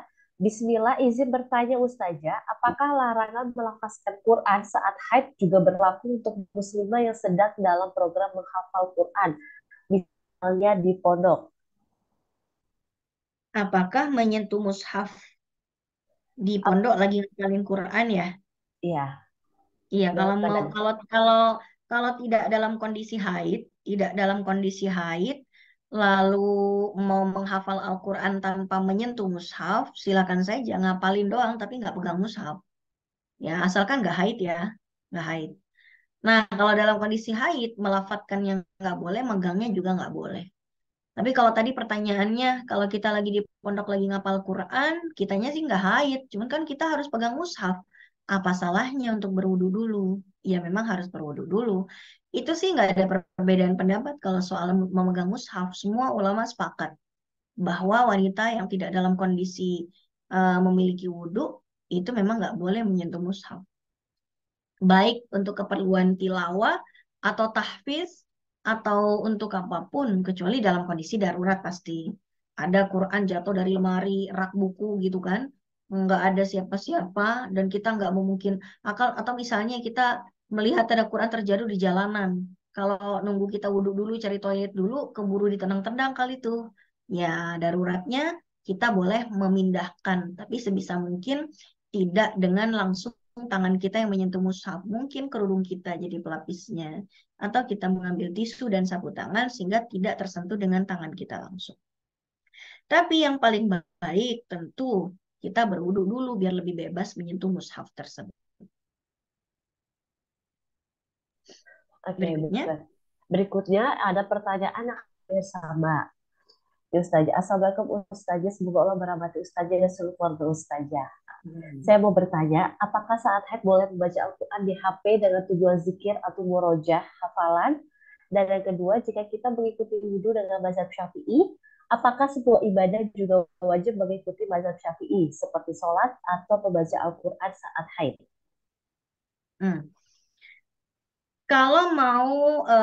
Kalau misalnya saya sholat dan wudhu dalam madhab Syafi'i, apakah semua ibadah jadi harus bermadhab Syafi'i? Enggak. Tidak harus seperti itu. Tapi kalau misalnya melakukan satu ibadah yang masih berkaitan, misalnya saya sholatnya ala madhab Syafi'i, berarti wudhunya juga versi madhab Syafi'i. Kenapa? Ya karena itu berkaitan. Karena kalau tidak sah wudhunya versi madhab Syafi'i, otomatis kebawa ke sholatnya. Tapi misalnya saya mau sholat dalam madhab Syafi'i, tapi urusan ibadah kurban, akikoh, saya mau pakai madhab yang lain. Nah, itu nggak ada kaitannya sholat dengan kurban. Itu boleh berbeda. Kemudian tadi, apakah kalau saya lagi haid, saya boleh membaca Al-Quran untuk murojaah dan tilawah tanpa memegang mushaf? Anggaplah pegang Quran digital HP, anggaplah kita ambil pendapat yang Quran digital itu tidak dianggap mushaf, anggaplah begitu, walaupun tetap ada yang mengatakan itu mushaf. Anggaplah kita tidak menganggap itu mushaf. Nah, bagaimana dengan melafatkan Al-Quran, dengan membunyikan Al-Quran dengan lisan kita dalam keadaan haid? Mayoritas ulama dalam madhab Hanafi, Syafi'i, Hambali haram, nggak boleh kalau itu diniatkan tilawah. Murojaah itu masuk dalam kategori tilawah. Karena yang dibaca ayat begitu banyaknya. Kalau beberapa ayat, apalagi banyak, apalagi bersurat-surat, itu masuk kategori tilawah pada dasarnya. Tapi para ulama dalam mazhab Al-Malikiyah itu yang memperbolehkan. Memperbolehkan dengan syarat apa? Pertama, dia khawatir hafalannya akan hilang karena haidnya terlalu lama. Jadi kalau dia baru haid sehari 2 hari, pada dasarnya belum boleh. Kalau dia haidnya sudah berada di durasi yang mengkhawatirkan hafalannya akan hilang, maka diperbolehkan. Ada lagi ulama dalam mazhab Maliki yang memperbolehkan wanita haid untuk membaca Al-Quran kalau dia berprofesi sebagai guru ngaji Al-Quran yang tidak ada serapnya. Dia satu-satunya muallimah, dia satu-satunya ustadzah yang bisa mengajar Al-Quran di tempat itu. Tapi kalau masih ada ustadzah lain yang bisa menggantikan, maka tidak boleh dipaksakan ustadzahnya untuk melanggar aturan yang ada. Atau tidak boleh dipaksakan membaca Al-Quran padahal ada guru lain yang bisa menggantikan. Termasuk juga tentang murid. Kalau muridnya betul-betul dia tidak bisa meninggalkan, maka ya sudah. Cuman kalau misalnya dia boleh absen, ya tidak usah dipaksakan. Lagi pula seharusnya yang belajar baca Quran itu harusnya anak yang masih belum balik. Kalau udah dewasa harusnya udah lancar harusnya. Tapi gimana kalau kita kecilnya nggak pernah baca Quran, baru belajar gini hari gitu. Nah, boleh nggak di skip dulu kalau lagi haid? Kalau boleh ya skip dulu. Nah, kecuali kalau darurat seperti misalnya di lembaga tahfidz yang kalau dia nggak nyetor hari itu juga, dia harus mengulang semester berikutnya, nah itu masuk darurat yang diperbolehkan dalam mazhab Maliki. Artinya apa? Yang memperbolehkan dari 4 mazhab yang besar ini hanya mazhab Maliki. Itu pun dengan beberapa syarat. Nggak boleh digampangin. Biarin aja lah baca Quran kan baik. Udahlah haid baca Quran aja, santai, tilawah. Baik kok baca Quran itu, kok dilarang-larang lagi haid. Gini deh, sholat baik kan? Sholat tahajud baik. Kalau haid boleh nggak kita sholat tahajud dengan alasan baik kok sholat tahajud itu? Nggak boleh. Sholat fardu aja yang wajib dilakukan kita disuruh libur. Kenapa baca Quran yang tidak wajib kita bela-belain untuk kita langgar? Maka ambillah pendapat dalam mazhab Maliki kalau memang kita mengharuskan untuk itu. Misalnya kita haidnya udah beberapa lama ini. Nanti hafalan saya keburu habis kalau nggak di murojaah. Nah, itu boleh ambil di Maliki. Atau dia guru ngaji satu-satunya, bolehlah ambil mazhab Maliki. Atau dia memang ada di lembaga tahfidz yang kalau dia itu tidak ambil pendapat dalam mazhab Maliki, maka dia nggak lulus-lulus misalnya. Itu kan kedaruratan yang memang boleh mengambil pendapat yang memperbolehkan. Itulah perbedaan kenapa rahmah. Tapi kalau misalnya dia bukan siswi lembaga tahfidz, ya, dia juga haidnya nggak pernah lama, ya paling lama 5 hari. Sudahlah, tahanlah dulu untuk tidak membaca Al-Quran. Kenapa? Ya, emang kita dilarang. Kenapa kita bersusah payah untuk melakukan hal-hal yang terlarang? Gitu. Nanti kalau sudah selesai haidnya, baru kita bersusah payah melakukan hal-hal yang dianjurkan. Oke, baik. Berikutnya. Baik, untuk pertanyaan berikutnya. Assalamualaikum Ustazah, teman saya bertanya kepada saya, ia keguguran dan pada masa nifas berhenti ketika 10 hari. Dan dia mandi nifas, terus berhubungan badan, dan besoknya darah itu keluar lagi. Apakah mendapatkan dosa besar Ustazah? Ya, bayangkan saja orang lagi baru 10 hari. Ntar ya, saya betulin video dulu. Bayangkan saja orang melahirkan baru 10 hari di jima seperti itu. Robeklah dinding rahimnya. Wajar kalau terjadi perdarahan. Ya, tapi kan udah selesai nifasnya. Kan kalau udah selesai nifas, boleh berhubungan. Boleh berhubungan karena dia tidak nifas, bisa jadi betul. Tapi bisa jadi salah tindakan itu kalau tindakan berhubungan badannya dilakukan dengan resiko yang tinggi. Misalnya kata dokter, Bu, jangan berhubungan badan dulu ya dengan suaminya sampai setidaknya 6 minggu pasca persalinan. 6 minggu itu kurang lebih 40 hari. Ya, jadi sebelum 40 hari, rahim belum kuat, jahitannya belum bisa untuk diterjang, ya. Dinding rahimnya kalau misalnya gara-gara sesar, dinding rahim yang dijahit itu masih belum kuat. Kalau melahirkannya dengan pervaginam atau normal, jahitan di bagian lubang kemaluan itu juga masih belum tangguh untuk dijima oleh suaminya. Jadi kalau kata dokter nggak boleh karena high risk, karena resiko tinggi, ya secara fikihnya juga haram dilakukan. Kok haram? Ya haramnya bukan karena nifas, karena emang nifasnya udah selesai.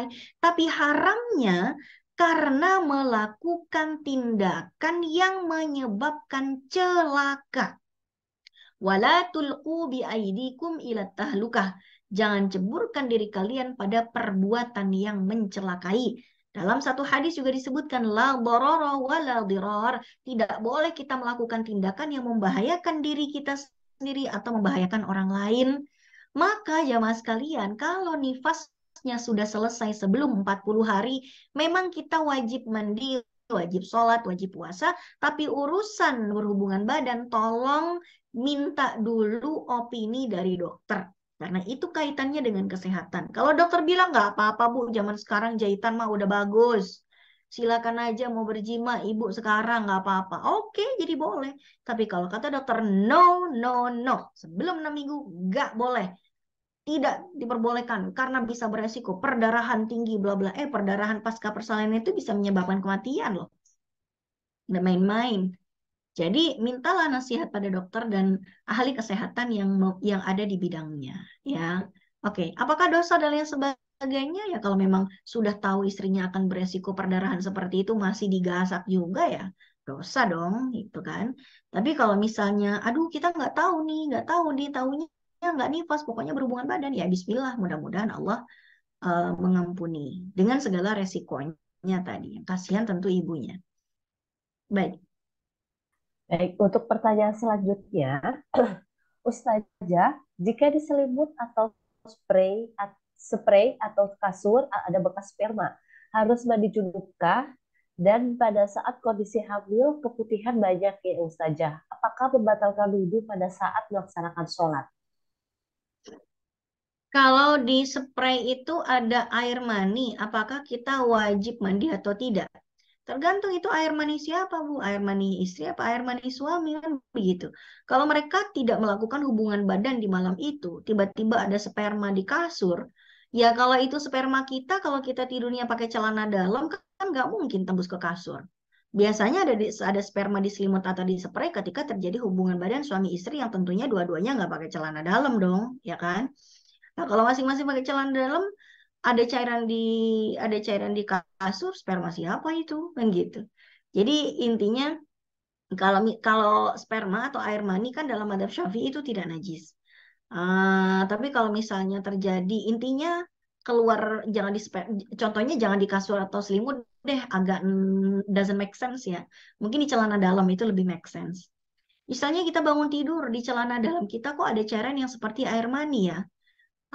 Gini, pas malamnya Anda mimpi basah atau tidak? Kalau misalnya mimpi basah, perempuan bisa mengalami mimpi basah ya.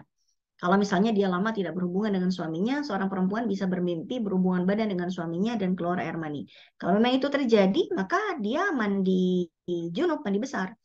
Tapi kalau dia tidak mengalami mimpi basah, yang keluar lembab-lembab di celana dalam bagi seorang wanita, bisa saja itu bukan mani, bisa saja itu keputihan biasa atau rutubatul mar'ah, yaitu cairan lembab yang berwarna putih bening, lengket, tidak berbau, dan itu tidak menyebabkan kita untuk mandi janabah.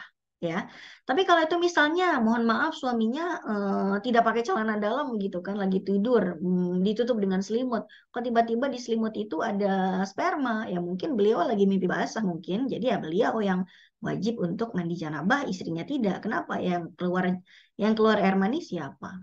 Ya kecuali kalau berhubungan badan, kalau berhubungan badan kan emang dua-duanya yang melakukan, maka dua-duanya melakukan mandi janabah untuk mengangkat hadasnya masing-masing dari hubungan badan tersebut. Berikutnya. Yang satu lagi belum terjawab ya. Saat kondisi hamil keputihan banyak, apakah membatalkan wudhu pada saat melaksanakan sholat? Iya, kalau keputihannya terlalu banyak, upayakan copot dulu celananya, cebok, wudhu, sholat. Ya, kalau malas nyuci celana dalamnya, ya daripada malas cuci celana dalam ngerepotin, copot aja.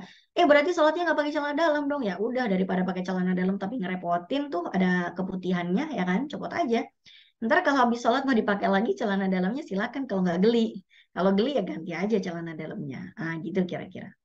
Atau setidak-tidaknya itu celana dalam sebelum dimasukkan ke mesin cuci, dicuci dulu bagian yang ada keputihannya agar najis yang ada di celana dalam kita berupa keputihan yang banyak itu ketika dimasukkan ke mesin cuci tidak bercampur dengan baju-baju yang lain. Nah, ya, jadi kalau ada di antara baju kita yang kena najis, dicuci dulu bagian yang kena najis sebelum dicampur dengan baju yang lain di mesin cuci. Baik. Oke, baik. Kita lanjut pertanyaan selanjutnya. Assalamualaikum Ustazah, saya mau bertanya, bolehkah jika kita niat mandi wajib atau wudhu dengan menggunakan bahasa Indonesia, tidak membaca doa niat wudhu atau mandi wajib? Niat itu tidak wajib dilafadzkan dengan lisan. Niat itu tempatnya di dalam hati. Melafadzkan dengan lisan itu bagian dari sunnah dan anjuran saja, tapi bukan patokan sah dan tidak sahnya wudhu atau mandi. Maka pengertian dari niat itu apa? Qasdul qalbi, azam, keinginan, maksud dalam hati. Muqtarinan bil fi'li, yang setelah kita melakukan keinginan itu langsung kita lakukan apa yang kita niatkan. Nah, gitu ya. Jadi kalau misalnya kita ingin berwudu, cukup dalam hati, Allah saya pengen wudu menghilangkan hadas kecil, tanpa melafadzkan apapun di lisan, lalu kita langsung kumur atau kita langsung cuci muka, ya itu pada dasarnya boleh. Termasuk mandi wajib, begitu kita udah ngambil handuk, kita mau masuk kamar mandi, ya Allah ini saya mau mandi wajib ya, mau mandi junub nih, ngilangin hadas besar, lillahi ta'ala dalam hati, tanpa melafadzkan apapun, itu juga boleh. Maka niat itu tempatnya ada dalam hati. Tapi kalau kita melafadzkannya juga dengan lisan, itu lebih baik, ya, lebih baik. Bukan harus, lebih baik. Misalnya wudhu, nama itu wudhu alirafil hadatsil asghari.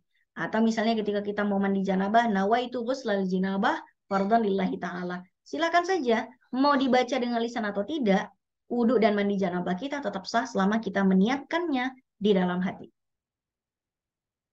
Berikutnya. Berikutnya ada pertanyaan, kalau mandi wajib sebelum sholat id, malamnya sudah mandi wajib karena ada hadas besar, apakah paginya kalau mau mandi wajib untuk sholat id harus mandi lagi? Dan apakah Ustazah benar wanita yang haid sebaiknya menjaga wudhu? Wanita haid menjaga wudhu? Iya, pertanyaan No, seperti itu. wanita haid itu nggak boleh wudhu dengan niat untuk beribadah wudhu, nggak boleh. Di antara larangan, harusnya tadi ditambahin ya larangannya ya. Di antara larangan wanita yang sedang haid dan nifas itu adalah berwudhu. Kalau dia tidak berniat untuk berwudhu, cuma cuci-cuci muka, cuci-cuci tangan, buat bersih-bersih nggak apa-apa. Tapi jangan diniatkan untuk berwudhu, nggak boleh. Ini kok malah disuruh menjaga wudhu gimana? Misalnya anggaplah dia tetap ngotot pengen wudhu. Begitu dia wudhu, netes darahnya batal. Wudhu, netes batal, wudhu, netes batal. Gitu aja terus sampai lebaran kuda. Ya kan? Kenapa? Karena setiap kali ada sesuatu yang keluar dari kemaluannya kan jadi batal wudhunya. Jadi percuma wudhu keluar darah batal, wudhu keluar darah batal. Malah di dalam mazhab Syafi'i, orang yang sedang haid dan nifas itu nggak boleh berwudhu. Nggak bisa jaga wudhu. Karena dia berada dalam kondisi sedang berhadas besar. Gitu. Nah, terus pertanyaan yang pertama tadi, kalau malam sudah mandi janabah, paginya harus mandi janabah lagi. Atau gimana tadi ya? Saya nggak nangkep banget. Ya, jadi kalau sebelum sholat id sudah mandi wajib karena ada hadas besar, apakah paginya sebelum sholat id harus mandi wajib lagi? Kalau udah mandi wajib ya sudah, mungkin maksudnya mandi sunnah kali ya. Jadi mandinya itu masing-masing kan ada sebabnya. Malam kan habis berhubungan badan nih. Habis berhubungan badan terus dia langsung mandi. Habis dia mandi dia langsung tidur misalnya kan. Berarti kan hadas besarnya udah suci dia. Nah, besok pagi-paginya dia habis sholat subuh. Kan dia mau sholat subuh nggak perlu mandi kan. Nah, habis sholat subuh dia kudu mandi nggak untuk melaksanakan sholat id. Tadi kan kita sudah bahas. Ada mandi sunnah sebelum sholat Idul Fitri. Kalau pertanyaannya, wajibkah kita mandi sebelum sholat Idul Fitri? Jawabannya tidak wajib, tapi sunnah. Tadi ya, di slide yang saya sampaikan, sunnah. Mandi-mandi yang sunnah. Yang sunnah adalah, sunnah itu maksudnya dianjurkan. Kalau mau dikerjain dapat pahala, kalau enggak ya enggak dosa juga gitu loh. Jadi sebelum sholat Idul Fitri, sebelum Idul Adha, sholat gerhana, dan lain sebagainya, kita disunnahkan, dianjurkan untuk melaksanakan mandi sebelum berangkat ke masjid. Tapi kalaupun enggak, udahlah tadi malam udah mandi junub, paginya saya nggak usah mandi sunnah lagi, ya udah nggak apa-apa. Cuman dia men-skip satu potensi sunnah saja. Oke, ada pertanyaan selanjutnya. Bagaimana tata cara wudhu saat di tempat umum, misal tempat wudhu di luar? Bagaimana saat membasuh tangan, kepala, dan kaki? Membasuh wajah, basuh aja wajahnya. Ciputnya naikin dikit, pipinya ditarik dikit gitu ya. Pipinya di kesini ini sampai sini, ya kan? Jangan jangan hanya gara-gara misalnya pipinya ketutupan biar antem, biar nggak kelihatan tembung gitu kan. Jadi cuma sini doang yang dibersihin, enggak sampai ke sini. Ya, sampai ke sini. Basahin. Tangan ya kita buka tangannya. Ya, bagaimana biar nggak kelihatan orang? Ya, kita cari tempat yang paling tersamarkan dari pandangan orang lain. Lagi pula tidak selalu berada di tempat umum pasti banyak orang, enggak selalu, gitu ya. Kalau misalnya ternyata satu tempat laki-laki dan perempuan disamakan, paling kita cari tempat paling pojok aja, paling pojok sebelah sini, biar bapak-bapak sebelah sana tersamarkan. Toh kalaupun kita berwudu, kayaknya nggak ada deh bapak-bapak yang sengaja ngincar kita, nungguin kita buka tangan, pengen ngeliatin tangan kita, gitu kayaknya nggak juga sih, gitu ya. Jadi tinggal buka saja, dibuka sebentar, sat, sat, 2 detik cukup untuk membasuh tangan. Nggak usah ditiga kalikan, 1 kali rata, langsung kita tutup kembali. Kemudian membasuh rambut juga nggak usah tadi kita sebutkan, cukup 3 helai rambut atau cukup kulit kepala udah selesai kan. Kita basahi tangan, kita buka ciput, kita giniin. Kalau misalnya, aduh nanti ciput saya basah, oke lah sebelah sini kan ada kulit kepala. Ini kulit kepala tinggal gini-giniin, ini juga sudah membasuh sebagian kepala. Kaki ya kita buka kaos kakinya, kita cuci sebentar, lalu kita melipir dan kita menggunakan kaos kaki. Gitu ya. Nggak ada kok bapak-bapak yang sengaja mau ngeliatin kita buka kaos kaki, mau melihat indahnya kaki, itu kayaknya enggak. Gitu ya. Jadi cari aja tempat yang sekiranya tersamarkan dari pandangan laki-laki supaya wudhu kita tetap sah tanpa harus beresiko menampakkan terlalu jelas aurat kita di hadapan publik. Berikutnya. Assalamualaikum. Pada saat berjamaah, apakah makmum mengikuti bacaan imam atau hanya mendengar dan menyimak saja? Pada saat apa makmum membaca Al-Fatihah? Ini di luar tema ya. Ada Kita yang di dalam. kita lanjut dulu aja kali ya sesuai tema, nanti itu mungkin bisa dijawab di akhir. Itu bisa saya jawab, cuman kasihan yang sesuai tema. Oke. Oke, selanjutnya pertanyaan berikutnya. Assalamualaikum Ustazah, bagaimana cara membedakan itu termasuk darah haid atau bukan? Sebelum haid biasanya kita keluar dulu bercakap, itu sudah termasuk darah haid apa belum? Ini ada di sesi yang berikutnya, nanti fikih haid dan istihadah. Saya akan sebutkan ciri-ciri haid seperti apa, nifas seperti apa, istihadah seperti apa. Boleh di skip lah yang lain tentang wudhu dan mandi janabah. Oke. Berwudhu ketika sehabis mandi dalam keadaan masih terbuka bagaimana? Jika harus berpakaian, apa boleh hanya dengan handuk? Oke, berwudhu cuman pakai handuk doang. Bagaimana hukumnya? Gini, ketika kita menyikapi suatu perbuatan, kita akan bahas dari 2 sisi. Dari sisi hukum dan dari sisi etika. Kalau dari sisi hukum, dia misalnya berwudhu hanya dengan handuk saja, ya kalau ditanya apakah sah dan tidak, ya sah kalau misalnya semua syarat dan rukunnya sudah terpenuhi. Syaratnya apa? Dia menggunakan air yang suci menyucikan. Rukunnya apa? Oh, dia sudah niat membasuh wajah, membasuh tangan sampai siku, dia mengusap sebagian kepala, dia mencuci kaki sampai mata kaki. Udah sah sebetulnya. Terlepas apakah dia menggunakan handuk atau bahkan telanjang bulat, ya wudhunya kalau dikatakan sah, sah. Gitu ya. Cuman kalau kita bahas dari sisi etika, apakah itu etis orang nggak pakai baju telanjang bulat berwudhu? Ya nggak etis. Nggak etis. Jadi kalau ditanya apa hukumnya orang yang berwudhu nggak pakai baju? Ya, hukum wudhunya sah. Setelah nanti dia pakai baju, dia melaksanakan sholat, sholatnya sah karena wudhunya sah. Tapi etika dia dalam berwudhu tentu kurang etis. Ya, kurang etis. Kenapa? Ketika kita berwudhu, kita tidak bisa didekati oleh para malaikat. Padahal kalau kita berwudhu, para malaikat memohonkan ampun, memohonkan kebaikan untuk kita, memohonkan dosa kita itu diampuni, mengikuti air yang meninggalkan tubuh kita, dan lain sebagainya. Jadi etisnya nggak dapat, etikanya nggak dapat, tapi hukum sahnya dapat. Saya kasih contoh yang sah tapi tidak etis ya. Seperti laki-laki yang melaksanakan sholat, tapi dia cuma pakai sarung yang menutupi pusar ke bawah, tapi dia nggak pakai baju. Sah nggak sih orang sholat Jumat ke masjid pakai sarung doang, tapi nggak pakai baju? Kalau bicara sahnya sah, kenapa? Dia sudah menutup auratnya. Aurat laki-laki dari pusar sampai lutut saja. Tapi apakah dia etis melaksanakan sholat Jumat dengan nggak pakai baju telanjang dada begitu? Jawabannya tidak etis. Jadi kalau pertanyaannya apa hukum orang laki-laki sholat Jumat ke masjid pakai sarung doang, sah menutup auratnya, tapi tidak etis cara berpakaiannya di hadapan Allah. Kira-kira seperti itu. Baik, Baik, masih ada pertanyaan? Kayaknya masih banyak pertanyaan. Tapi masih. waktunya Nggak apa-apa Ustazah. Kita bacakan lagi pertanyaannya.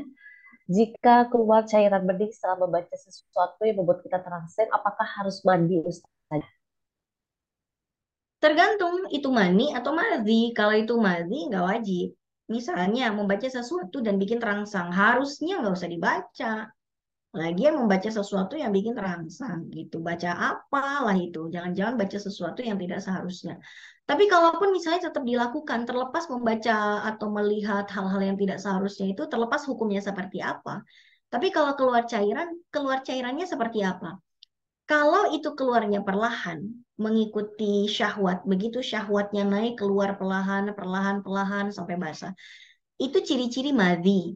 Madhi itu kalau bahasa gampangnya itu cairan pelumas alami seorang perempuan yang keluar biasanya terjadi kalau dia bercumbu dengan suaminya sebelum dia berjima. Keluar perlahan-lahan sebagai persiapan sebelum dia melakukan, mohon maaf, penetrasi gitu kan. Cairan pelumas keluarnya perlahan-lahan itu madhi. Madhi itu membatalkan wudhu tapi tidak mewajibkan mandi. Nah, tapi kalau yang keluar itu adalah air mani, maka dia wajib mandi. Air mani itu ciri-cirinya keluarnya memancar, ya. Al-ma'ul ladzi yakhruju mundafiqan atau bitadaffuq, memancar. Maka kalau misalnya laki-laki misalnya sedang berhubungan badan, dia keluar sperma kan memancar, langsung keluar, enggak perlahan-lahan keluarnya, tapi langsung memancar. Perempuan juga sama, keluarnya tuh langsung memancar sekali beberapa detik, lalu dia mengalami puncak seksual atau disebut sebagai orgasme buat perempuan. Nah, kalau misalnya dia mengalami orgasme, keluar cairan sekaligus memancar begitu, itu namanya air mani. Maka dia wajib mandi. Maka dia sendiri yang bisa membedakan apakah itu keluarnya perlahan-lahan atau keluarnya sekaligus dan menimbulkan puncak seksual dan itu adalah air mani. Kalau tidak, maka itu madhi dan tidak wajib mandi. Baik. Baik, ini mungkin pertanyaan terakhir mengenai wudhu dan mandi janabah bagi muslimah. Assalamualaikum, yang mau saya tanyakan adalah apakah sesudah berwudhu lalu minum, apakah sah wudhunya? Habis wudhu dia minum. Iya, apakah sah wudhunya? Apakah sah wudhunya? Apakah batal wudhunya kali maksudnya? Ya mungkin yang dipertanyakan itu tadi. Apakah dia wudhu, habis wudhu dia minum, batal nggak ya? Gara-gara dia minum wudhunya jadi batal nggak ya? Gitu ya, nggak apa-apa. Iya, Kan tadi kita nggak bahas. Ada nggak dalam daftar tadi hal-hal yang menyebabkan hadas kecil minum? Enggak. Jadi minum, makan itu nggak menyebabkan batalnya wudhu. Biasanya kalau kita bukber di luar ya, buka puasa bersama kita wudhu dari rumah. Sampai di tempat kita udah makan takjil, udah minum sirup marjan, makan kolak, habis itu langsung sholat maghrib, habis sholat maghrib kita makan nasi biasanya kan, nggak wudhu lagi. Ya memang karena makan dan minum itu tidak menyebabkan batalnya wudhu. baik. Alhamdulillah semua jawaban pertanyaan-pertanyaan dari jamaah sudah terjawab oleh Ustazah Aidi. Mungkin untuk sebagai penutup, Ustazah Aidi ada yang disampaikan lagi mengenai terkait tema hari ini. Ya, sebelumnya jamaah sekalian tentu masih ada beberapa pertanyaan. Ini saya jumlah kayaknya ada total 25 pertanyaan, tapi tidak semua bisa dijawab karena keterbatasan waktu. Mohon maaf sekali. Dan tadi ada 2 pertanyaan yang di-skip demi mementingkan atau memprioritaskan pertanyaan yang sesuai dengan tema. Mudah-mudahan untuk pertanyaan yang tadi kita skip, kita bisa jawab di waktu yang sesuai dengan temanya. Kita nanti ada tema fikih sholat wanita, fikih haid dan istihadah, dan lain sebagainya. Mudah-mudahan kita bisa sampaikan lebih lengkap di sana dan tidak terbatas dengan waktu. Itu saja dapat saya sampaikan. Mudah-mudahan apa yang kita kaji hari ini bermanfaat. Dan mari kita sama-sama tutup dengan doa. Sambil berharap pada Allah, semoga Allah berikan panjang umur pada kita semua dalam keadaan sehat walafiat, dalam keadaan taat, dalam keadaan beriman kepada Allah, dalam keadaan dicukupkan rizki kita halalan thayyiban, dalam keadaan yang mulia dengan kebahagiaan. Amin ya rabbal alamin. Kita juga doakan kesembuhan bagi kita semua yang sedang sakit, lagi musimnya flu ya. Mudah-mudahan kita yang kena, anak-anak kita, suami kita, keluarga kita, mudah-mudahan yang sedang sakit disembuhkan, yang sedang tidak sakit semoga dihindarkan dari segala macam penyakit. Amin ya rabbal alamin. على هذه النية ولكل نية صالحة وإلى حضرة النبي المصطفى محمد صلى الله عليه وسلم الفاتحة. أعوذ بالله من الشيطان الرجيم. بسم الله الرحمن الرحيم. الحمد لله رب العالمين الرحمن الرحيم مالك يوم الدين إياك نعبد وإياك نستعين اهدنا الصراط المستقيم صراط الذين أنعمت عليهم غير المغضوب عليهم ولا الضالين آمين. Bismillahirrahmanirrahim. Allahumma salli ala Sayyidina Muhammad wa ala ali Sayyidina Muhammad hamdan yuwafi ni'amahu wa yukafi'u mazidah. Ya Rabbana lakal hamdu wa lakal syukru kama yanbaghi li jalali wajhikal karim wa 'azimi sultanik. Rabbana taqabbal minna salatana wa siyamana wa ruku'ana wa sujudana wa takhashu'ana wa tadarru'ana wa ta'abbudana wa tammim taqsirana ya Allah ya arhamar rahimin. Rabbana anfa'na bima 'allamtana wa 'allimna ma yanfa'una warzuqna 'uluman tanfa'una. Allahumma faqihna fid din wa 'allimna at-ta'wil innaka 'ala kulli syai'in qadir. Allahumma rizqna rizqan halalan tayyiban mubarakan wa anta khairur raziqin. Rabbana zalamna anfusana wa illam taghfir lana wa tarhamna lanakunanna minal khasirin. Rabbana atina fid dunya hasanah wa fil akhirati hasanah wa qina 'adzaban nar. Subhana rabbika rabbil 'izzati 'amma yasifun wa salamun 'alal mursalin walhamdulillahi rabbil alamin. Amin ya rabbal alamin. Aku qali hadza astaghfirullah li wa lakum. Mohon maaf lahir dan batin. Assalamualaikum warahmatullahi wabarakatuh. Waalaikumsalam warahmatullahi wabarakatuh. Alhamdulillah dengan doa penutup dari Ustazah Aini tadi telah mengakhiri kajian Jati Muslimah kelas hari ini mengenai wudu dan mandi janabah bagi muslim. Jazakumullah kepada seluruh jamaah yang telah bertanya. Semoga jawaban-jawaban yang sudah disampaikan Ustazah ini dapat memberikan manfaat bagi pemahaman kita semua dan semoga semua jamaah yang menyaksikan kajian hari ini hingga dengan selesai mendapatkan ilmu yang bermanfaat yang bisa diterapkan dalam kehidupan sehari-hari. Amin ya rabbal alamin. Selanjutnya kita akan ada foto bersama terlebih dahulu dengan Ustazah ini. Jadi jamaah mohon bersiap dan mohon bisa membuka layar Zoom-nya dan tetap menggunakan pakaian sesuai syariat. Baik, saya akan hitung mulai dari 1, 2, 3. Oke, setelah terakhir 1, 2, 3. Baik, alhamdulillah sudah selesai pertemuan hari ini. Kami mengucapkan mohon maaf jika ada kekurangan dan syukur kasiran jazakillah khair untuk Ustazah ini dan jazakumullah khair pada para akhwati fillah. Untuk Ustazah ini sampai berjumpa lagi di kajian berikutnya. Semoga terus kita bisa berbagi ilmu bagi semua agar lebih paham mengenai fikih terkait perempuan. Amin ya rabbal alamin. Dan pastikan jamaah terus lihat update-update terbaru mengenai kegiatan kami di Instagram @hadijati Foundation Indonesia. Dan nanti malam akan ada live Instagram bersama Ukti Gaya 8 malam. Jangan lupa saksikan dan bergabung pada live Instagram malam hari ini. Sampai jumpa kembali di program-program dakwah Hadijati. Saya Dia izin menutup Zoom sore ini. Wassalamualaikum warahmatullahi wabarakatuh.